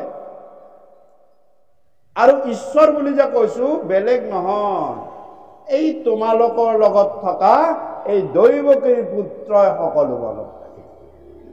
এহেন্তে ঈশ্বৰ কাল হন্তে আংক বুলি, এই সকলোৰে মূল। তোমালোকে মন্ত্ৰণা লৈছা, ৰথৰ সাৰথি কৰিছা, তোমালোকে দূত কৰি পঠাইছা, কিন্তু মনত ৰাখিবা কাল নামৰ ঈশ্বৰটো এৱেই, আৰু এওঁ ভকত বৎসলো হয়, আৰু সকলোকে সংহাৰ কৰিব পৰা শক্তিটো তেওঁৰ লগতে আছে। সাৱধান কিন্তু। গতিকে সেই ঈশ্বৰ কৃষ্ণই কলি যুগত কৃষ্ণ সূৰ্য ভৈলন্ত উদিত নাম ধৰ্ম কৰিলা বিদিত। সেই ভাগৱত স্বৰূপ কৃষ্ণই কলি যুগত আহিছে। গতিকে ভাগৱতক ভক্তি সহকাৰে কৃষ্ণ কথা একান্ত মনে শ্ৰৱণ কৰিলে, কৃষ্ণ সৌহৃদ বুলি কাই মন বাক্যে হৃদয়ত স্থাপনা কৰি ল'ব পাৰিলে আপোনাক যম কালেও ভয় কৰিব। কাৰণ যদি পৰম ঈশ্বৰ কালপুৰুষ ভগৱন্ত পুৰুষ কৃষ্ণ হৃদয়ত থাকে, তেতিয়া তোমাৰ বাকীখিনি যাৰ ভয়ে চন্দ্ৰ সূৰ্য প্ৰবন সঞ্চাৰে, কাৰ ভয়ত? ঈশ্বৰ কৃষ্ণৰ ভয়ত। যম কাল মায়াদিৰো অধিকাৰী, কৃষ্ণ বিনে শ্ৰেষ্ঠ দেৱ নাহি আৰ, যম কাল মায়া সকলোৰ অধিকাৰী কৃষ্ণ। গতিকে ভীষ্মই শেষত গৈ ৰজা যুধিষ্ঠিৰক দেখাই দিলে, এৱেই ঈশ্বৰ, এৱেই কাল। হে ৰাম এই সম্প্ৰতি আচন্ত হুয়া দৈব কীৰ্তনয়, আন্তে হুই জগতৰে সৃষ্টি স্থিতি লয়।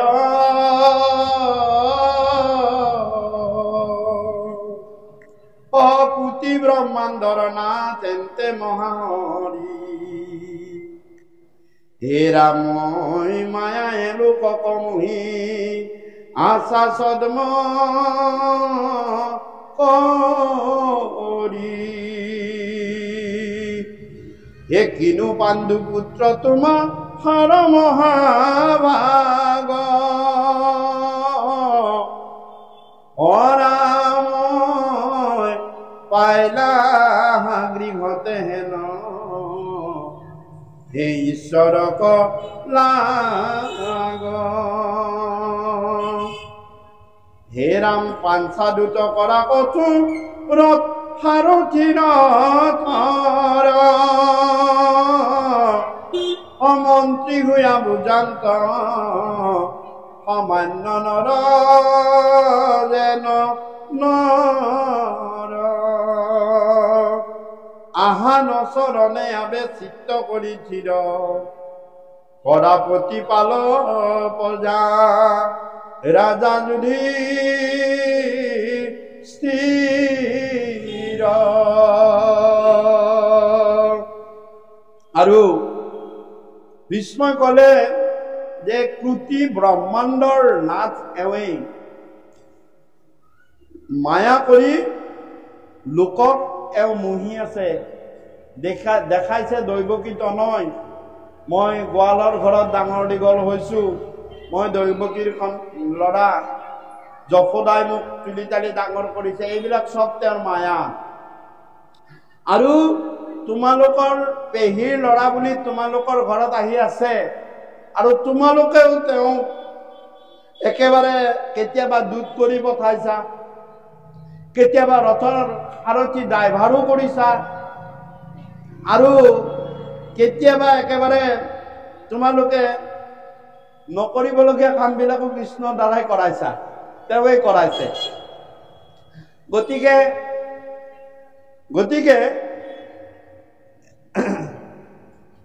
হে ৰজা যুধিষ্ঠিৰ এওঁৰ কথা মতেই চব কাম কৰা তুমি ভৱিষ্যতৰ যি ৰাজ্যখন হ'ব এই ৰাজ্যখন এওঁৰ কথা মতেই পালন কৰা এওঁৰ চৰণত ধৰা এওঁৱে তোমাক সকলো উপায় দিব ভীষ্মই কৈ দিলে কৃষ্ণক চিনাই দিলে দি ভীষ্মই তাতে ডাঙৰ কথা কেইটামান ক'লে ৰজা যুধিষ্ঠিৰক হে ৰাম দান ধৰ্ম ৰাজধৰ্ম মুখ্য ধৰ্ম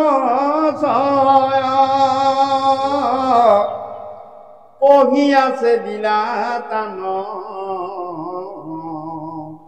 মনৰ সংশয় হে নাহি ভাগৱত ধৰ্ম নামৰ সমান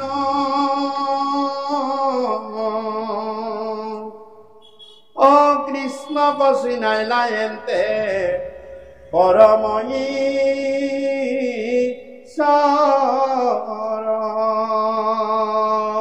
ৰজা যুধিষ্ঠিৰ ক'লে তুমি যেতিয়া ৰজা হবা তুমি দান ধৰ্মৰ কথা জানিব লাগিব যে মনত ৰাখিবা হে ৰাজন মহাভাৰতত খুব সুন্দৰভাৱে আছে দান ধৰ্ম তিনিটা বস্তু চাইহে দান কৰিবা স্থান কাল পাত্ৰ এই তিনিটা চাই দান কৰিব দিছে আৰু তাৰ পিছত সুধিব দিছে কাৰণ স্থান কাল পাত্ৰ চাবা কাৰণ সুধিবা তেতিয়াহে ৰজা তুমি দান কৰিবা সদায় আমি চাব লাগে দান এটা দিয়া ডাঙৰ কথা নহয় আমি এপাহতে কথাটো কৈ যাওঁ মনত ৰাখিব দানৰ লগত সদায় দক্ষিণা দিব বিশ্বামিত্ৰই ৰজা হৰিশ্চন্দ্ৰক দক্ষিণা দিব নোৱাৰাৰ কাৰণে চণ্ডাল হৈ গৈছিল কিহৰ কাৰণে দক্ষিণাটো দিব নোৱাৰিলে দানটো দিলে তাৰপিছত মাগিলে হে ৰাজা তুমি এতিয়া দক্ষিণা দিয়া তেতিয়া ৰজাই কৈছে দক্ষিণা কি লাগে বোলে দক্ষিণা মোক লাগিব বোলে মোৰ দক্ষিণা মোক কৰবালৈ দিম বোলে মই নাজানো ৰাজভঁৰালৰ পৰা দিনা সেয়া তুমিতো মোক দানত দিয়ে দিলা গোটেই ৰাজ্যখনেই মই তোমাৰ লৈ ললো দানত বোলে মই কি কৰিম উপায় নাই বোলে শেষত গৈ তেওঁ কি হ'ল চাণ্ডালৰ তাত বিক্ৰী যাবলগীয়া হ'ল নিজে চাণ্ডাল হ'বলগীয়া হ'ল চাণ্ডাল হৈ যি পইচা পালে তাক দক্ষিণাত দিলে আমি যে 1000 টকা দিওঁ তাৰ লগত 1000 নাথাকিব 1 টকা হলেও দিব সেইটো দক্ষিণা আৰু মনত ৰাখিব যে 1 টকা এটা লগত দিব সেইটোক কয় দক্ষিণা। 1000টো দান। এতিয়া দক্ষিণা কোনে ল'ব পাৰে? আজি ইয়াতে অনুষ্ঠান এটা পাতিলো, আমাৰ বহুতে আমাৰ অনুষ্ঠান হয়ে থাকে, পাতে, দান তুলি ফুৰে। দান তুলি ফুৰিলে কি কৰিলে যে দান দিলে বাৰু, কিন্তু 1000 টকা দিলে, 1 টকা দক্ষিণাও দি দিলো, কাৰণ জনা দিলে 1 টকা এটা দিয়া। কিন্তু এই 1001 টকাটোৱে যদি গোটেই কাৰ্যখিনিত লগাই দিয়ে, দান নিষ্ফল। দান ধৰ্ম বহুত কথা আছে। 1 টকাটো দক্ষিণা সদায় গুৰুৰহে অধিকাৰ থাকে। দক্ষিণা সদায় গুৰু ঘৰলৈ যাব, দানটোহে কাৰ্যত লাগিব। দক্ষিণা সদায় গুৰুৰহে অধিকাৰ থাকে, গুৰুহে দক্ষিণা ল'ব পাৰে। গতিকে 1 টকাটো আমাৰ গুৰু ঘৰলৈ দিয়া হয়। গতিকে আমি গোটেইখিনি যদি লগাই দিওঁ, এইটো গুৰু ঘৰৰ বঞ্চিত হ'ল, গুৰু নাহিলে তাত। গতিকে কৈছে যে স্থান, কাল, পাত্ৰ, স্থান চাবা, কোন স্থানত তুমি দান কৰিছা। কাল চাবা, সময়। ৰজা বলিয়ে অসময়ত দান কৰিবলগীয়া আছিল বামন ভগৱানক। অসময়, তেওঁ নিৰ্দিষ্ট সময়ৰ পৰা পিছত আহিছিল। শুক্ৰাচাৰ্যই মানা কৰিছিল, এইটো তোমাৰ দানৰ সময় নহয়, তুমি নিদিবা, তোমাৰ সময় পাৰ হৈ গৈছে। আৰু অসময়ত দান দিবলগীয়া হৈছিল। বলিয়ে কৈছিল, মই বিমুখ নকৰো, সময়ে মই নামানো, কিন্তু মই বিমুখ নকৰো। আৰু পাত্ৰ যে অপাত্ৰত কেতিয়াও দান নকৰিবা, তেতিয়া পুণ্যতকৈ বেছি পাপহে হ'ব। সদায় দান সুপাত্ৰত, যোগ্য পাত্ৰতহে দান কৰিব লাগে। আৰু সকলোখিনি হোৱাৰ পাছত কাৰণ, কি কাৰণত তোমাক মই দান বা দক্ষিণা দিম, কাৰণ। আৰু সেই কাৰণ যদি বেভিচাৰী কাৰণ হয়, তোমাক পাপে ডাবল চুব। বেভিচাৰী কাৰণত দান নকয়, সেইটো দক্ষিণা নকয়। সৎকৰ্মতহে দান দক্ষিণা কৰা হয়। কৃষ্ণ বোলে এই ধৰণৰ কথাবিলাক মহাৰাজ যুধিষ্ঠিৰক ভীষ্মই সৰসজ্জাত থাকোঁতে ক'লে, দান ধৰ্ম, ৰজা ধৰ্ম। ৰজা হলেও কিছুমান ধৰ্ম আছে। ৰজাৰ ধৰ্মখিনিৰ কথা যে তুমি ৰজা হবা, ৰজা হলেও তুমি কি কৰিব লাগিব? ৰাজধৰ্ম, ইয়াতে ৰাজধৰ্ম কৰে। ৰজা হলে এই ধৰ্মত থাকিব লাগিব। গতিকে আৰু মুখ্য ধৰ্ম ছয়। আৰু কেনেকে মুক্তি পাব পাৰি এই সংসাৰৰ পৰা, মুখ্য ধৰ্ম ছয় বুলি ক'লে মুক্তি পোৱাৰ ধৰ্মবিলাকৰো কথা ক'লে। কৈ শেষত গৈ এটা ডাঙৰ কথা ক'লে পিছত গৈ, যে হে ৰাজন, নাহি ভাগৱত ধৰ্ম নামৰ সমান। কি বুলি ক'লে? শাৰীটো মই আকৌ এবাৰ কৈ দিছো, নাহি ভাগৱত ধৰ্ম নামৰ সমান। তাৰ মানে নাম ধৰ্ম আৰু ভাগৱত ধৰ্ম বেলেগ। নাম ধৰ্ম ভাগৱত ধৰ্ম বেলেগ নহয়। তাৰ মানে ভাগৱত ধৰ্মৰ ভিতৰত নাম ধৰ্মটোও সোমাই আছে। ভাগৱত ধৰ্ম মানে হৈছে ভক্তি প্ৰতিপাদিত ধৰ্ম, ভক্তি ধৰ্ম। ভাগৱতে কৈছে তুমি ভক্তি কৰা হৈছে। এতিয়া ভক্তি অকল যে ভক্তি কথাটো কৈছো, যে নামতে যে ভক্তি আছে সেইটো কথা নহয়।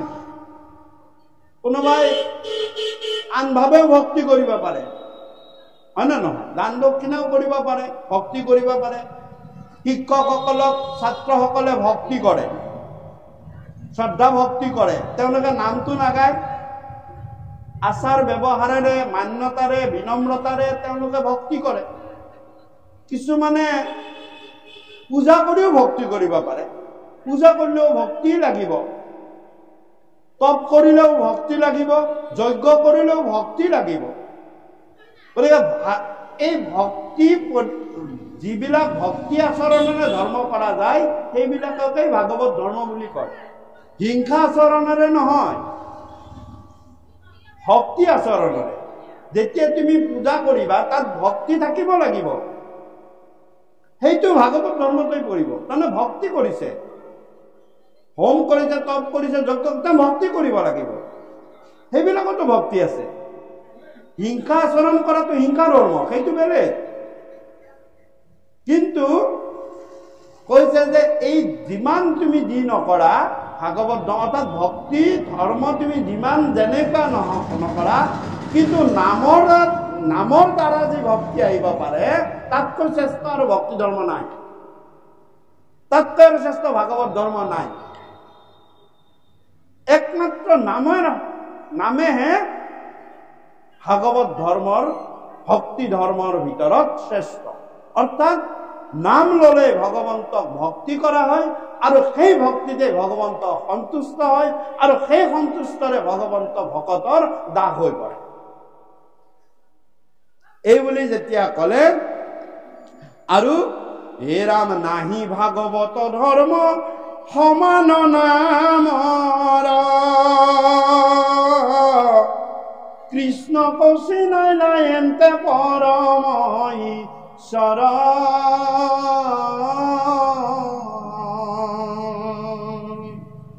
ভকত বৎসল কৃপাময়ী মহাহৰি, হে আহান পাৱত বাপ থাকা সেৱা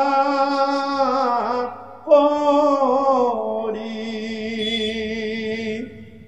হে যদ্যপি সবাতে সময়েন্তে ভগৱন্ত, ভকতৰ পক্ষপাত তথাপি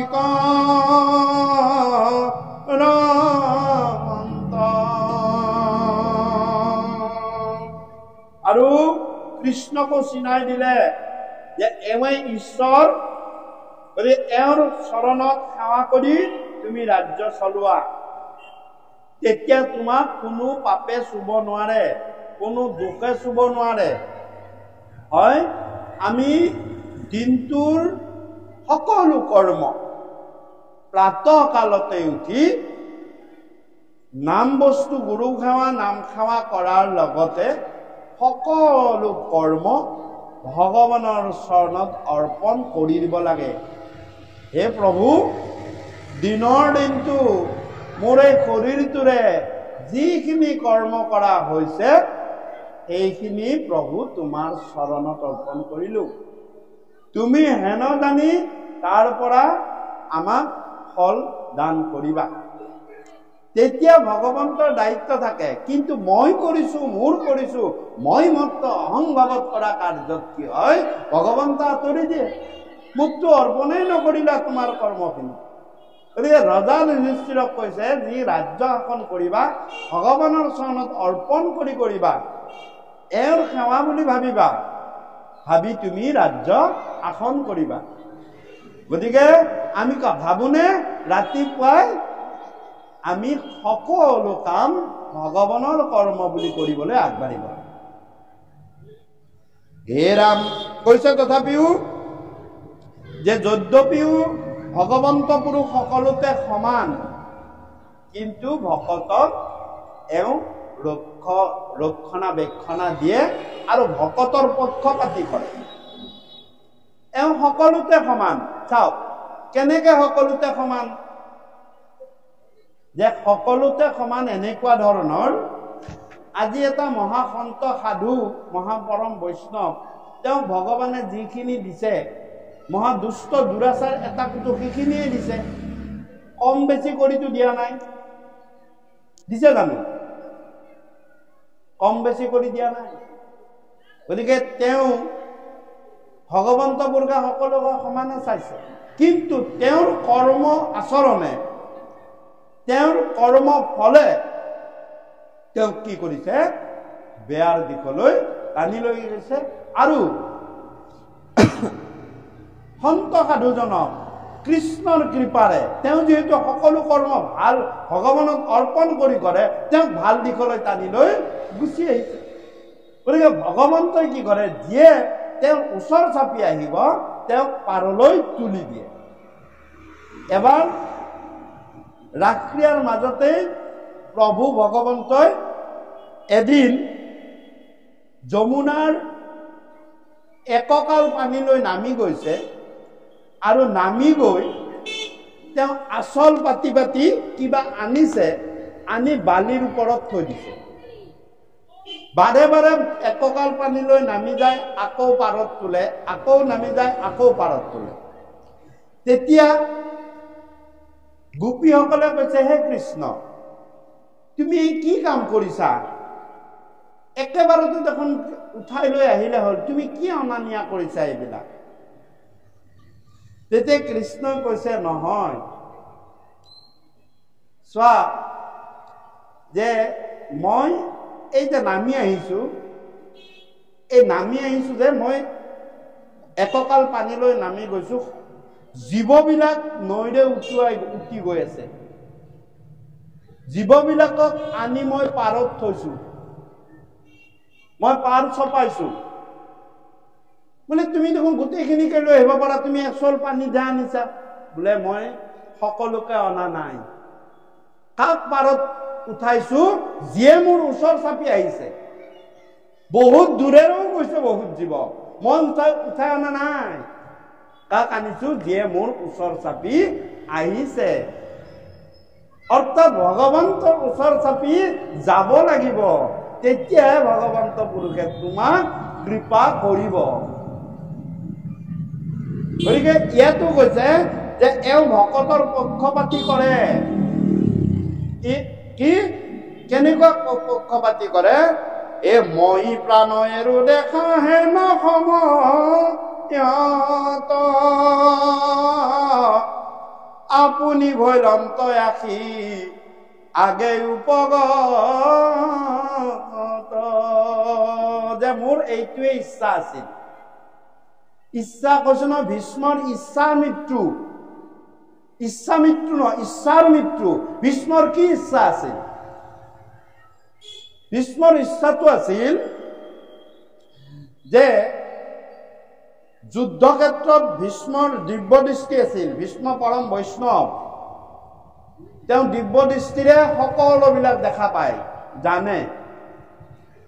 আৰু ভীষ্মই দেখিছে যে এই ভাগৱততে পিছৰ সেইটোতে আছে, ছবিতে আছে, দুলৰিতে আছে।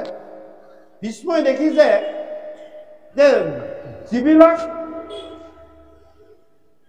মানে অশ্বাৰোহী, যিবিলাক সৈন্য, যিবিলাক মানে ৰথী, যিবিলাক মহাৰথী অৰ্জুন আৰু কৃষ্ণৰ আগলৈ আহিছে, তেওঁলোকে যুদ্ধ কৰিবলৈ আহিছে। আহি যুদ্ধ নকৰাকে হাতৰ অস্ত্ৰ এনেকে ধৰি আছে। আৰু ঠিক সেই মুহূৰ্তত, অৰ্থাৎ কৃষ্ণৰ মুখখন প্ৰথমতে দেখিছে, কাৰণ কৃষ্ণ অৰ্জুনৰ আগত আছে। তেওঁ মানে সাৰথীজন আগত থাকে, ৰথীজন পিছত থাকে, যোদ্ধাজন পিছত থাকে। এই সৈন্যবিলাকে আহি কৃষ্ণৰ মুখখন দেখি সকলো সংসাৰৰ মায়া কায়া জায়া সব পাহৰি গৈছে। পাহৰি গৈ কৃষ্ণৰ মুখখন চাই চাই থাকোতে অৰ্জুনৰ শৰে আহি ডিঙিটোক কাটি লৈ গৈছে, আৰু লগে লগে জীৱটো বৈকুণ্ঠলৈ গুচি গৈছে। ভীষ্মই আচৰিত, ৰাম, ভগৱানে এইখন কি খেল পাতিছে? ভীষ্মইহে জানিছে, ভীষ্মই দেখিছে, বেলেগে কোনো দেখা নাই। ভগৱানে এইখন কি খেল পাতিছে? সকলো জীৱক বৈকুণ্ঠলৈ নিছে, অৰ্জুনৰ হাতত মৰাইছে, কৃষ্ণক দেখাইছে, কৃষ্ণক মুখখন দেখাই দিছে। ৰাম ৰাম, এই জীৱবিলাক কম ভাগ্যশালী জীৱ নহয় দেই। এতিয়া মুখটো নামাৰিব, মইতো নমৰিম, এদিন হলেও মই কৃষ্ণক এই বাধ্য কৰাম, অৰ্থাৎ কৃষ্ণৰ হাতত মই মৰিম। তেওঁ মনতে ভাবি লৈছে যে মই প্ৰতিজ্ঞা কৰিছিলো যে মই কৃষ্ণৰ হাততেই মৰিম। কৃষ্ণক দেখি দেখি দেখি সৈন্যবিলাকৰ নিচিনা মোৰো প্ৰাণ গুচি যাব, ময়ো লগে লগে সকলো পাপ এৰি মই যাব পাৰিম। চাওক, ভীষ্মৰ ইচ্ছা আছিলে সেইটো, অৰ্থাৎ কৃষ্ণক দেখি দেখি মই প্ৰাণ এৰিম, এয়া মোৰ ইচ্ছা। আৰু ভগৱন্ত পুৰুষে এই ইচ্ছাৰ কথা জানিয়েই মোলে যাব লাগিল, ভীষ্মটো এনেকে নমৰিব, তেওঁৰ ইচ্ছা আছে মোক দেখি দেখি দেখি দেখি প্ৰাণ এৰিব। চাওক, আৰু ভীষ্মৰ সেইটো ইচ্ছা আছিল, এই ইচ্ছাটোৰ মৃত্যু শেষ কৰিবৰ কাৰণে সেইদিনা কৃষ্ণ ভগৱান নিজেই গুচি আহিলে। সেইকাৰণে ভাগৱতে কৈছে যে ভীষ্মৰ ইচ্ছাৰ মৃত্যু। আৰু ভীষ্মই সেইদিনা নিজে আহিছে, নিজে গুচি আহিছে ভীষ্মৰ ওচৰলৈ, আহি কৈছে, হে ৰাম হে কৃষ্ণ কৃষ্ণয়াবে মুহুৰ আগত যিটো চতুৰ্ভুজ ৰূপ কৰিছাবে কত। হে অৰুণ চৰণ চাৰু উপসন্ন মুখ পাকৰিলো সৰৰবে দনাসবে দুখ। যে ভীষ্মই কৈছে, হে কৃষ্ণ তুমি ভকতক বহুত স্নেহ কৰা, মোৰ ক্ষেত্ৰতে আজি মই প্ৰমাণ পালো। মোৰ ইচ্ছা আছিলে সেই সৈন্যবিলাকৰ নিচিনা মই যাতে তোমাৰ সন্মুখত থাকি মই মৰিব পাৰো আৰু মই বৈকুণ্ঠলৈ যাব পাৰো, কিন্তু মোৰ কৰ্ম ফলে তুমি মোক ভোগালা, তুমি মোক যুদ্ধক্ষেত্ৰত নামাৰিলা। তুমি অস্ত্ৰ নলম বুলি কোৱা মানুহজনে অস্ত্ৰ তুলি লৈছিলা, আৰু মই সেইদিনা দেখিছিলো যে তোমাৰ হাতত ৰথৰ চকা নাছিল, সেইপাত সুদৰ্শন চক্ৰই আছিল। বাহিৰৰ বিলাকে দেখিছে ৰথৰ চকা, কৃষ্ণই লৈছে কিহৰ? ৰথৰ চকা লৈছে ভীষ্মক মাৰিবলৈ, আপোনালোকে দেখি থাকে ছবিবিলাকত। কিন্তু ভীষ্মই দেখিছে সেয়া সুদৰ্শন চক্ৰ, আৰু কৃষ্ণই এৰি দিয়ক, মোৰ ডিঙিটো কাটি লৈ যাওক, মই কৃষ্ণক চাই চাই মৰি যাম।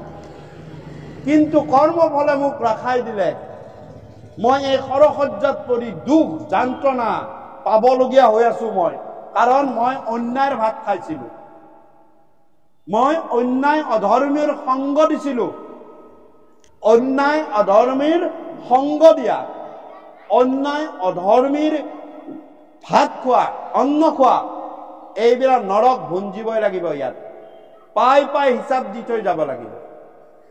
গতিকে অন্যায়ভাৱে যদি তুমি কাৰোবাৰ পৰা ধন লোৱা, দ্ৰব্য লোৱা, টকা পইচা, আন আন সা সম্পত্তি লোৱা, তুমি মনত ৰাখিবা ভীষ্মই হবলগীয়া হয়। ভীষ্মৰ কি দুখ আছিলে? ভীষ্মটো বৈষ্ণৱ, কিন্তু তেওঁ অন্যায় অধৰ্মী দুৰ্যোধনৰ সংগ দিছিলে, দুৰ্যোধনৰ অন্যায়ৰ পাপৰ ভাত খাইছিলে।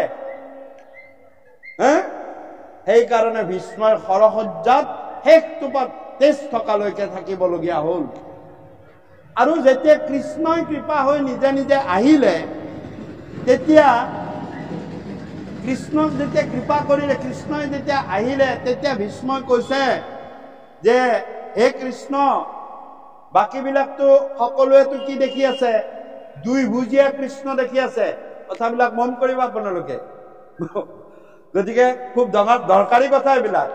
ভাগৱতত মোৰ কৃপালু গুৰুৱে এনেই লিখা নাই, এইবিলাক এই দুটা স্কন্ধত কাকো হাত দিব দিয়া নাই। যে এইবিলাক গাজি খোৱা, প্ৰসাদ খোৱা, ভাত খোৱা, চাউল খোৱা কথা নহয়, এইবিলাক খুব দৰকাৰী কথা। গতিকে ভীষ্মই দেখিছে তেওঁৰ চকু পানী সহকে বৈ আহিছে, আৰু সকলোৱে দুভুজীয়া কৃষ্ণই দেখি আছে, দুখন হাত। সকলোৰ লগত কৃষ্ণ আছে, কিন্তু ভীষ্মই কৈছে চতুৰ্ভুজ মূৰ্তি, অৰ্থাৎ ভীষ্মক চতুৰ্ভুজ হিচাপে দেখা দিছে, চাৰিখন হাত হিচাপে দেখা দিছে, কাৰণ তেওঁ মুক্তি দিবলৈ গৈছে। আৰু ভগৱন্ত পুৰুষে যেতিয়া এই চতুৰ্ভুজ হিচাপে ক'ত দেখা দিছে? হৃদয়ত দেখা দিছে। তেতিয়া ভীষ্মই কৈছে যে হে কৃষ্ণ, তোমাৰ এই সুন্দৰ অৰুণ যিখিনি মুখ, সুপ্ৰসন্ন মুখ, আৰু তোমাৰ এই সুন্দৰ চতুৰ্ভুজ মূৰ্তিটো দেখি মোৰ শৰৰ যিমান বিষ আছিলে সকলো লগে লগে লগে লগে লগে নাইকিয়া হ'ল। এয়া ভগৱন্ত পুৰুষৰ অমৃত দৃষ্টি। এয়া ভগৱন্ত পুৰুষৰ অমৃত। এবাৰ ভগৱন্ত পুৰুষে অমৃত দৃষ্টি দি চালে আপোনাৰ সকলো ৰোগ ব্যাধি বিষ বেদনা সমস্তখিনি পানী হৈ গুচি যায়। ভীষ্মই শ দিন ধৰি শৰৰ ওপৰত আছে, অন্যায় অধৰ্মৰ ভাত খাই আছে, খোৱা কাৰণে তেওঁৰ গোটেই দেহ শৰৰে জৰ্জৰিত। সেই ভীষ্মই কি কৈছে যে হে কৃষ্ণ, তুমি অহাৰ লগে লগে মোৰ সকলো বিষ, শৰৰ বিষ নাইকিয়া হৈ গুচি গ'ল। গতিকে আমিও যেতিয়া শৰসজ্জাত পঢ়ো, প্ৰতি জীৱই পঢ়িব লাগিব। ভীষ্মই নহয়, ভীষ্মটোৰ এটা চৰিত্ৰহে দিছে, আমিও পঢ়িব লাগিব শৰসজ্জাত। বিষ, গোটেই গাটোৱে বিষাই থাকিব। কি বিষ বুলি কৈছে? তিনিটা যমদূতে আহি হেঁচা মাৰি ধৰিব। মনত ৰাখিব, কোনো হাৰি যাব নোৱাৰে। তিনিটা যমদূতে আহি সেই সময়ত হেঁচা মাৰি ধৰিব। কি? প্ৰাণ প্ৰয়াণৰ সময়ত কপবাত পীত আদি যত কণ্ঠ নিৰোধনে তোমাৰ এটা বাট নামৰ এটা বিষ আহিব, একদম নখৰ আগৰ পৰা চুলিডালৈকে শিৰলৈকে তোমাৰ বিষাব ধৰিব। এই বিষ এয়া ভীষ্মৰ গাতো লাগি আছে। আৰু পিত্ত, এটা উদ্ধায়ী গেছ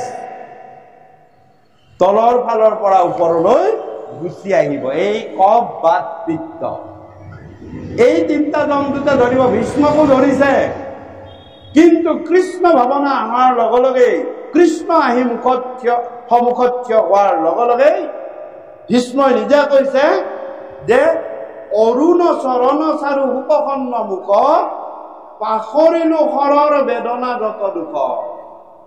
তুমি অহাৰ লগে লগে, চতুৰ্ভুজ মূৰ্তি দেখাৰ লগে লগে মোৰ সকলো বিষ নাইকিয়া হৈ গ'ল কৃষ্ণ। তেতিয়া ভীষ্মই হাত দুখন জোৰ কৰিবলৈ পাৰি গ'ল। আৰু হাত দুখন জোৰ কৰি কি কৰিছে? হে ৰাম, তুমি কি হৃদয়াত্মা প্ৰভু ভকতৰ, তোমাৰ চৰণে কৰো এতে কগুচৰ।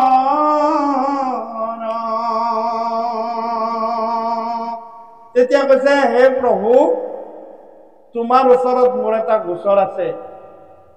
মই কৰিলো আৰু ইমান বিষ বেদনা মই পালো, মোৰ এটা গোচৰ আছে। কি? এইটোৱে মোৰ ইচ্ছা। গোচৰ মানে মোৰ ইচ্ছা আছে, এটা নিবেদন আছে। এয়াকে কয় ভীষ্মৰ ইচ্ছা মৃত্যু, ইচ্ছাৰ মৃত্যু। অৰ্থাৎ ভীষ্মৰ ইচ্ছা ইমানতে হে। ইচ্ছাটো কি আছিল? ভগৱানক আগত দেখি দেখি তেওঁ প্ৰাণ এৰা। এই ভীষ্মৰ ইচ্ছা। বহুদিন জীয়াই থকাৰ ইচ্ছাৰ কথাটো নহয়। তেওঁ ইমান জ্বালা যন্ত্ৰণা পাইছে, তেওঁ ইমান জ্বালা যন্ত্ৰণা পাইছে, মানে সিমান দিন জীয়াই থাকি বহুদিন আগতে তেওঁ যদি সেই নহ'লেহেঁতেন, তেওঁ বহুদিন আগতে প্ৰাণত্যাগ কৰিব ইচ্ছা থকা, মই ইচ্ছা মতে মৰিব পাৰো সেনেকুৱা কথা নহয়। তেওঁ কেতিয়াবাই প্ৰাণত্যাগ কৰিলেহেঁতেন। ইমান জ্বালা যন্ত্ৰণাত থকাতকে এই যে অন্যায় দুৰ্যোধনৰ সংগ দিবলগীয়া হৈছে, অন্যাৰ ফালে মাত মাতিবলগীয়া হৈছে, অধৰ্মীৰ সংগ দিবলগীয়া হৈছে, বৈষ্ণৱ হৈও দ্ৰৌপদীক বস্ত্ৰ হৰণ কৰিছে, তাত নিমাতে থাকিবলগীয়া হৈছে, সেইবিলাক পাপত তেওঁ ভুঞ্জি আছে। তেওঁৰ তেতিয়া ইচ্ছা কৰিলে মই আৰু ইয়াত এইবিলাক নাচাওঁ। বিদুৰে যেনেকে গুচি গ'ল, তেওঁ যাব নোৱাৰিলে। তেওঁৰ ইচ্ছাৰ মৃত্যু, অৰ্থাৎ তেওঁৰ ইচ্ছা আছে কৃষ্ণক দেখি দেখি দেখি দেখি দেখি মই এই দেহ এৰিম। আৰু সেইদিনা এই সকলো দুখ গুঞ্জাৰ পাছত কৃষ্ণ আহি নিজে আগত থিয় দিলে, আৰু থিয় দি বাকী বাহিৰত তেওঁ দুই হতীয়া কৃষ্ণ হিচাপে থিয় হৈ থাকিল। কিন্তু ভীষ্মক হৃদয়ত গৈ কি কৰিলে? চতুৰ্ভুজ মূৰ্তি দেখা দিলে। আৰু তেতিয়া ভীষ্মই কৰিছে কি? যে তোমাক মই এতিয়া বান্ধি পেলালো, অৰ্থাৎ হে কৃষ্ণ তুমি মোৰ এটা নিবেদন শুনা। বোলে কি নিবেদন? হে ৰাম যাব দেখেৰু ঐত মই কলে বৰ অতাৱা মোক অপে পৃথিৱা বাপগনা ধৰ ও এতেকে বুলন্ত প্রেমে জড়িল ভীষ্মক এ ধারে বহরি যাই দুই নেত্র ললু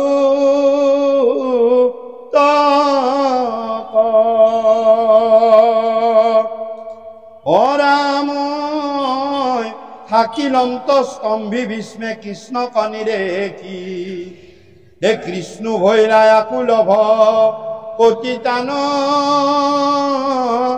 দেখি।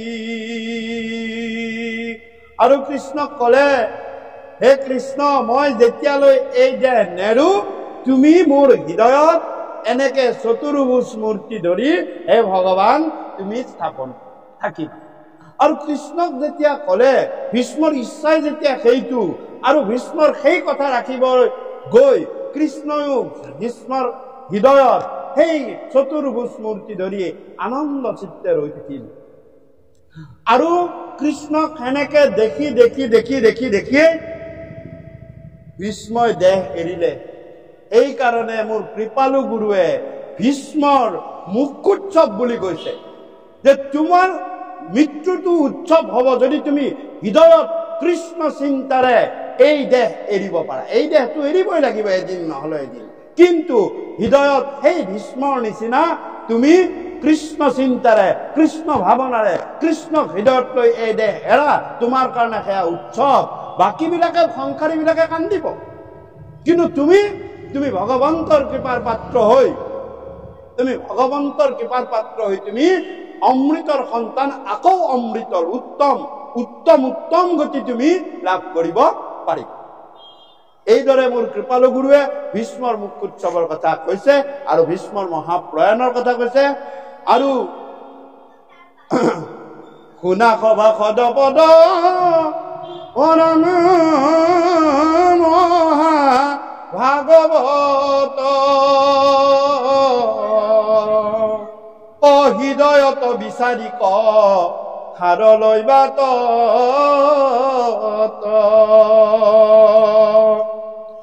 ই শাস্ত্ৰত কহেৰে দেৱ এক নাৰায়ণ তাহা নভকতি যশ শ্ৰৱণ কীৰ্তন। আৰু ভীষ্মই এনেদৰে হৃদয়ত কৃষ্ণক নিৰিখি চাই থাকি তেওঁ প্ৰাণ এৰিলে। পিছৰ অধ্যায়ত আছে, আমি আজি তালৈ নেযাম। আৰু তাৰপিছত মোৰ কৃপালু গুৰুৱে উপদেশ আকাৰে আমাক কৈছে, হে সমাজৰ লোকসকল, সভাসদ বৰ্গ, হৃদয়ত বিচাৰি এই কৃষ্ণ কথাখিনিৰ তত্ত্বখিনি লোৱা। গতিকে চাওক, হৃদয়ত বিচাৰি ল'বলৈ দিছে, বাহ্যিকতাৰ কথাটো সেই কৰিব বাদ দিব দিছে। আৰু এই শাস্ত্ৰত এক দেৱ এক হেৱ এক বিনে নাইকে কৃষ্ণ নাৰায়ণৰ কথাহে ইয়াত প্ৰকাশ হৈ আছে। হে আকৌ এক শৰণ নিশ্চয় চিত্ত গৰি আতীয় প্ৰয়াসতে যা তনাতাপৰি। তেওঁৰ চৰণত একচিত্তে শৰণ লোৱা, তেতিয়া তোমাৰ সকলো যাতনা, সকলো তাপ তোমাৰ বিনাশ হৈ গুচি যাব। অ কৃষ্ণৰ সেৱাত কিছু নাহিকে ভাগৰ, এ নাম মাত্ৰ লইলে তৰি সংসাৰ সাগৰ।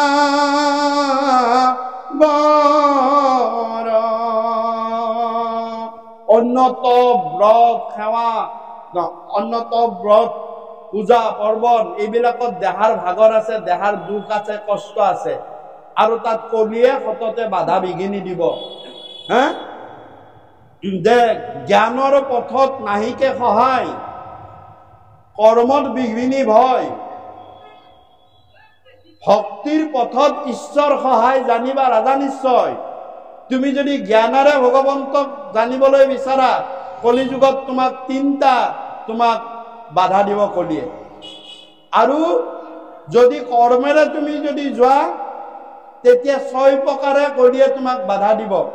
স্থান অশুদ্ধ কৰিব, কাল অশুদ্ধ কৰিব, পাত্ৰ অশুদ্ধ কৰিব, মন্ত্ৰ অশুদ্ধ কৰিব, দ্ৰব্য অশুদ্ধ কৰিব, বিধি অশুদ্ধ কৰিব। চাওক, এই 6টা এইবিলাক শুদ্ধ হৈ নাথাকে, তাত বিঘিনি আছে। আৰু ভক্তিৰ পথত তুমি যদি ভগৱন্তক জানিবলৈ বিচাৰা, তেতিয়া তোমাক ভগৱন্তই নিজে সহায় কৰিব। ভক্তিৰ পথত ঈশ্বৰ সহায়, জানিবা ৰাজা নিশ্চয়। গতিকে ইয়াতো কৈছে নাম, কৃষ্ণৰ নাম লোৱাত একো ভাগৰ নাই। আমি ভাগৰ বুলি ভাবো, কিন্তু সেয়া ভাগৰ নহয়, সেয়া তোমাক কলিয়ে দিয়া বাধা। নাম লোৱাৰ পৰা তোমাক বিৰত ৰাখিব লাগে যিকোনো উপায়ে। ভগৱন্তৰ নামৰ ওচৰলৈ শ্ৰৱণ কীৰ্তন কৰিবলৈ তোমাক কলিয়ে 4 প্ৰকাৰে বাধা দিব। এয়া কলিৰ কেৰিত, যিহেতু কলিৰ যুগত আমি আছো, কলিৰ শাসনত আমি আছো, গতিকে কলিয়ে 4 প্ৰকাৰে বাধা দিব। 1 নম্বৰ, শাৰীৰিকভাৱে যাবলৈ মন আছিল, বেছি সময় বহি থাকিব নোৱাৰো। যাবলৈ মন আছিল, মই বেছি সময় বহি থাকিলে অমুক হয়, তমুক হয়, তমুক হয়। এইটো তোমাৰ শাৰীৰিকভাৱে কলিয়ে যদি তোমাক বাধা দিলে, তেওঁ কলি ছাকচেছফুল হ'ল। বাৰু এওঁৰ প্ৰথমটোতে মই ছাকচেছফুল, এওঁ কৃষ্ণৰ ফলীয়া নহয়, মোৰ ফলীয়া। 2 নম্বৰ, তাৰপিছত যাবলৈ যিয়ে নহওক, কৰবাত নহয় কৰবাত বহি হলেও কৃষ্ণ কথাখিনি শুনিবহে লাগিছে, গতিকে শুনিম বুলি ওলাই আহিলা, ওলাই আহি জাষ্ট ওলাইছা, ক'ত যায় সেই ধুতিখন পিন্ধি, ক'ত যায় সেই ইমান ধুনীয়াকে সাজি কাচি, নহয় ৰবা ভাগৱত অকমান আছে, নাম প্ৰসংগ অলপ আছে, তালৈ যাওঁ। যাব নোৱাৰে, বজাৰ কোনে কৰিব? সাংসাৰিকভাৱে 2 নম্বৰ, তোমাক সাংসাৰিকভাৱে তোমাক বাধা দিব। কোনে দিব? কলিয়ে দিব। যে তোমাৰ নিজৰ পৰা নোৱাৰিলে, এইবাৰ সংসাৰৰ দ্বাৰা লগাই দিলে। ক'ত যায় বোলে? যাব নোৱাৰে দেউতা, যাব নোৱাৰে মা, ল'ৰাকেইটা কোনে চাব? আমি অমুকত যাওঁ, আমি তমুকত যাওঁ, তুমি চাই থাকা, আজি নগলেও হ'ব দিয়া। তোমাক কলি সেইবাৰ ছাকচেছফুল হ'ল, সাংসাৰিকভাৱে তোমাক বাধা দিলে। আৰু 3 নম্বৰ দিব মানসিকভাৱে, মনটোক বাধা দিব। মনটোক কি, আহিলেও ঘৰৰ কথাও বাদ দিলো, বহিলো, কিন্তু মনটো কৃষ্ণ কথাত নাই, একান্ত মানে শুনিবলৈ সময় নাই, মনটো বজাৰ চজাৰত ঘূৰি আছে, ঘৰে বাৰীয়ে ঘূৰি আছে। 3 নম্বৰ বাধা দিব তোমাক মানসিকভাৱে। মনত ৰাখিব, কিন্তু ইয়াত বহি আছে, দেখাত দেখি হয়, আহিছে, বহিছে, তেওঁ মাতিছে, আহিছে, বহিছে, তেওঁ শুনিছে, কিন্তু মনটো ইয়াত নাই, তেওঁ দেখা যা আছে। এইটো 3 নম্বৰ বাধা। কলিয়ে তোমাৰ মনটোক, চঞ্চল মনটোক লৈ গৈছে। সেইকাৰণে মোৰ কৃপালু গুৰুজনাই বৰগীত যেতিয়া বদৰিকাশ্ৰমত গৈ লিখে, 2জন মহাপুৰুষৰ বৰগীত গীতাৰ প্ৰথম আখৰটো চাব, শব্দটো চাবচোন কি আছে। যে সকলো মনত ৰাখিবা যে তুমি যদি মনটোক যদি তুমি এনেকে ঘূৰাই ফুৰা, তোমাৰ কৃষ্ণ কথাই তোমাক কাম নিদিয়ে। তুমি গোটেই দিনটো নামঘৰত বহি থাকা, সত্ৰত বহি থাকা, তাল কোবাই থাকা, যদি তোমাৰ মনটো তুমি স্থিৰ কৰি কৃষ্ণ কথাত সোমাব পৰা নাই, তোমাৰ কৃষ্ণ কথাই কোনো কাম নিদিয়ে। সেইকাৰণে কৈছে মন মেৰি ৰাম, প্ৰথম বৰগীত মনটোক ৰামৰ চৰণত লগাইছে। শৰণ হে লাগু। হে মন, ৰামৰ চৰণত লাগ। তই দেখো অন্তক আগু, তই দেখোন অন্তকৰ ফাললৈ, কালৰ ফাললৈহে যাবলৈ বিচাৰ, কলিৰ ফাললৈহে যাবলৈ বিচাৰ। নহয়, ৰামৰ চৰণত লাগ। সেইকাৰণে কৈছে ৰামৰ চৰণত শৰণ ললো, তেতিয়াহে কি হব আমাৰ? কওকচোন।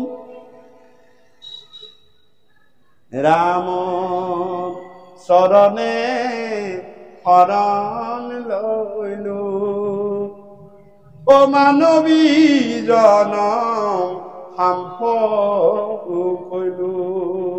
বেংকত কোটি টকা থৈ গলেও তোমাৰ মানৱী জনম সম্পল নহয়। মোৰ কৃপালু গুৰুৱে কৈছে যদি ৰামৰ চৰণত শৰণ নোলোৱা তোমাৰ জনম সফল হবই নোৱাৰে। এই কথা মোৰ কৃপালু গুৰুৱে মাধৱ মহাপুৰুষে যুগলত লিখিছে, ভাগৱতত কৃপালু গুৰুৱে লিখিছে। হে নাৰায়ণ স্মৰণেকে পৰম মঙ্গল,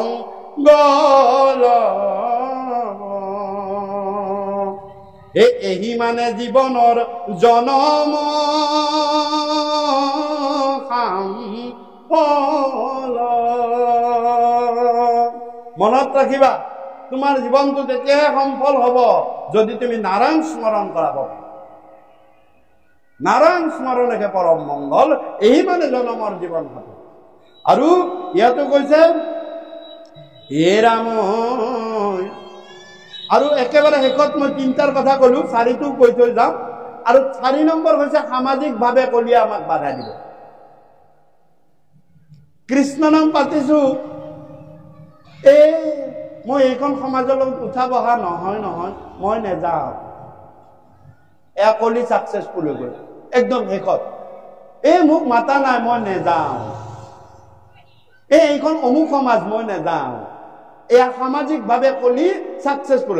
আচলতে কি কৃষ্ণ কথা শুনিব লাগে, কৃষ্ণ নামত ৰত হব লাগে, সেইটোৱে। তাতে আগত বহিছো, পিছত বহিছো, কোণাত বহিছো, ওখত বহিছো, চাপৰত বহিছো, এইটো কোনো কথা নাই ন। কথা হল এই ধৰণে 4 প্ৰকাৰে। এটা হল প্ৰথমটো আপোনালোকক মই কলো, সেয়া হৈছে শাৰীৰিকভাৱে কলিয়ে বাধা দিব। 2 নম্বৰটো সাংসাৰিকভাৱে বাধা দিব। 3 নম্বৰটো মানসিকভাৱে বাধা দিব। আৰু 4 নম্বৰটো সামাজিকভাৱে কলিয়ে আমাক বাধা দিয়ে। গতিকে হে ৰাম মোৰ বন্ধু কৃষ্ণ, হে ৰাম কৃষ্ণ মোৰ বন্ধু কৃষ্ণ গুৰিৰণী ছয়ী, কৃষ্ণকে খে পাইলে অনু মাত্ৰ নহি ভয়ী,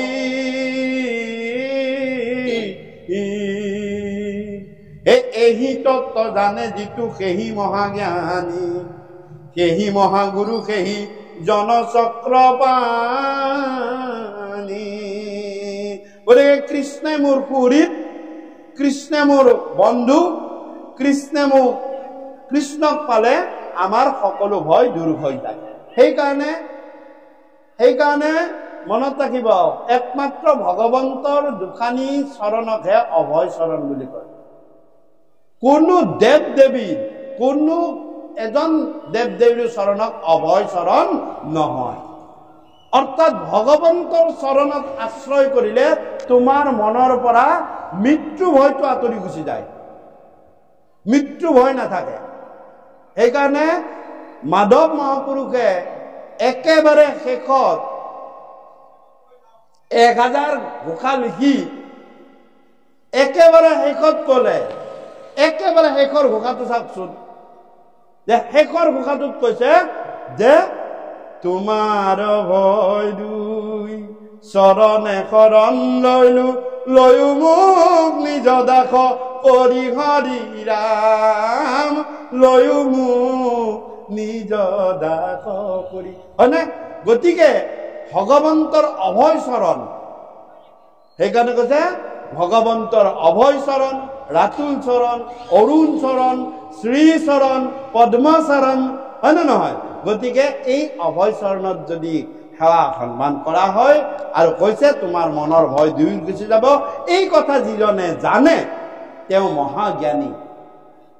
তেওঁক আৰু বেলেগে জ্ঞানী বুলি ক'ব নালাগে, তেওঁ যদি নিজে এই কথা ধৰি ল'ব পাৰিছে তেওঁই জ্ঞানী। এ হেন জানি ভকতিত কৰি উবি চাখ অথিৰ জীৱন ধন জন গৃহবাস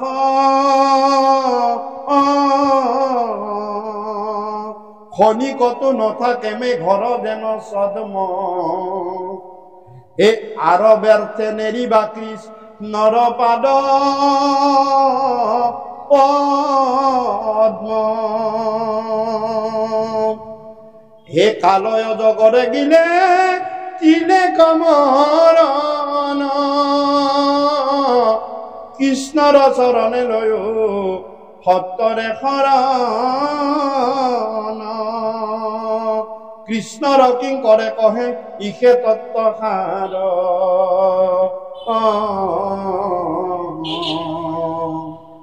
বোলা রাম রাম হোক মুৰুখয়ু ধাৰ কৃষ্ণৰ কিং কৰে কহে ইহে তত্ত্ব সাৰ বোলা ৰাম ৰাম হংক পুৰুষয়ু ধাৰ কৃষ্ণৰ চৰিত পৰময় অমৃত আত পৰে নাহি আন কোটি কোটি যজ্ঞ জপতি ছদান ৰেণু কোনোহে সমান কৃষ্ণ গুণ নাম ধৰ্ময় অনুপম আকসাৰ কৰি ঘৰা আন দেৱ ধৰ্ম দূৰতে তেজিয়া কৃষ্ণত ভকতি কৰা উহি তত্ত্ব জানি চিন্তা চক্ৰ পানী অনাদৰিয়া নকাম কৃষ্ণৰ কিংকৰে ৰচিলা শংকৰে ডাকি বোলা ৰাম ৰাম কৃষ্ণৰ কিংকৰে ৰচিলা শংকৰে ডাকি বোলা ৰাম ৰাম শ্ৰীমন্ত শংকৰ হৰি ভকতৰ জানা যেন কল্প তৰু তাহান্ত মিনাই নাই নাই নাই আমার পরম গুরু পরাম তাহান্ত বিনাই নাই নাই নাই আমার পরম গুরু কৃষ্ণ কৃষ্ণ হরি অৰা গাওঁতা বাওঁতা কৰ্ণপাতি শুনোতা সবাৰ কুশল মংগলাৰ্থে হৰি বল হৰি বল হৰি বল হৰি বল হৰি অৰা।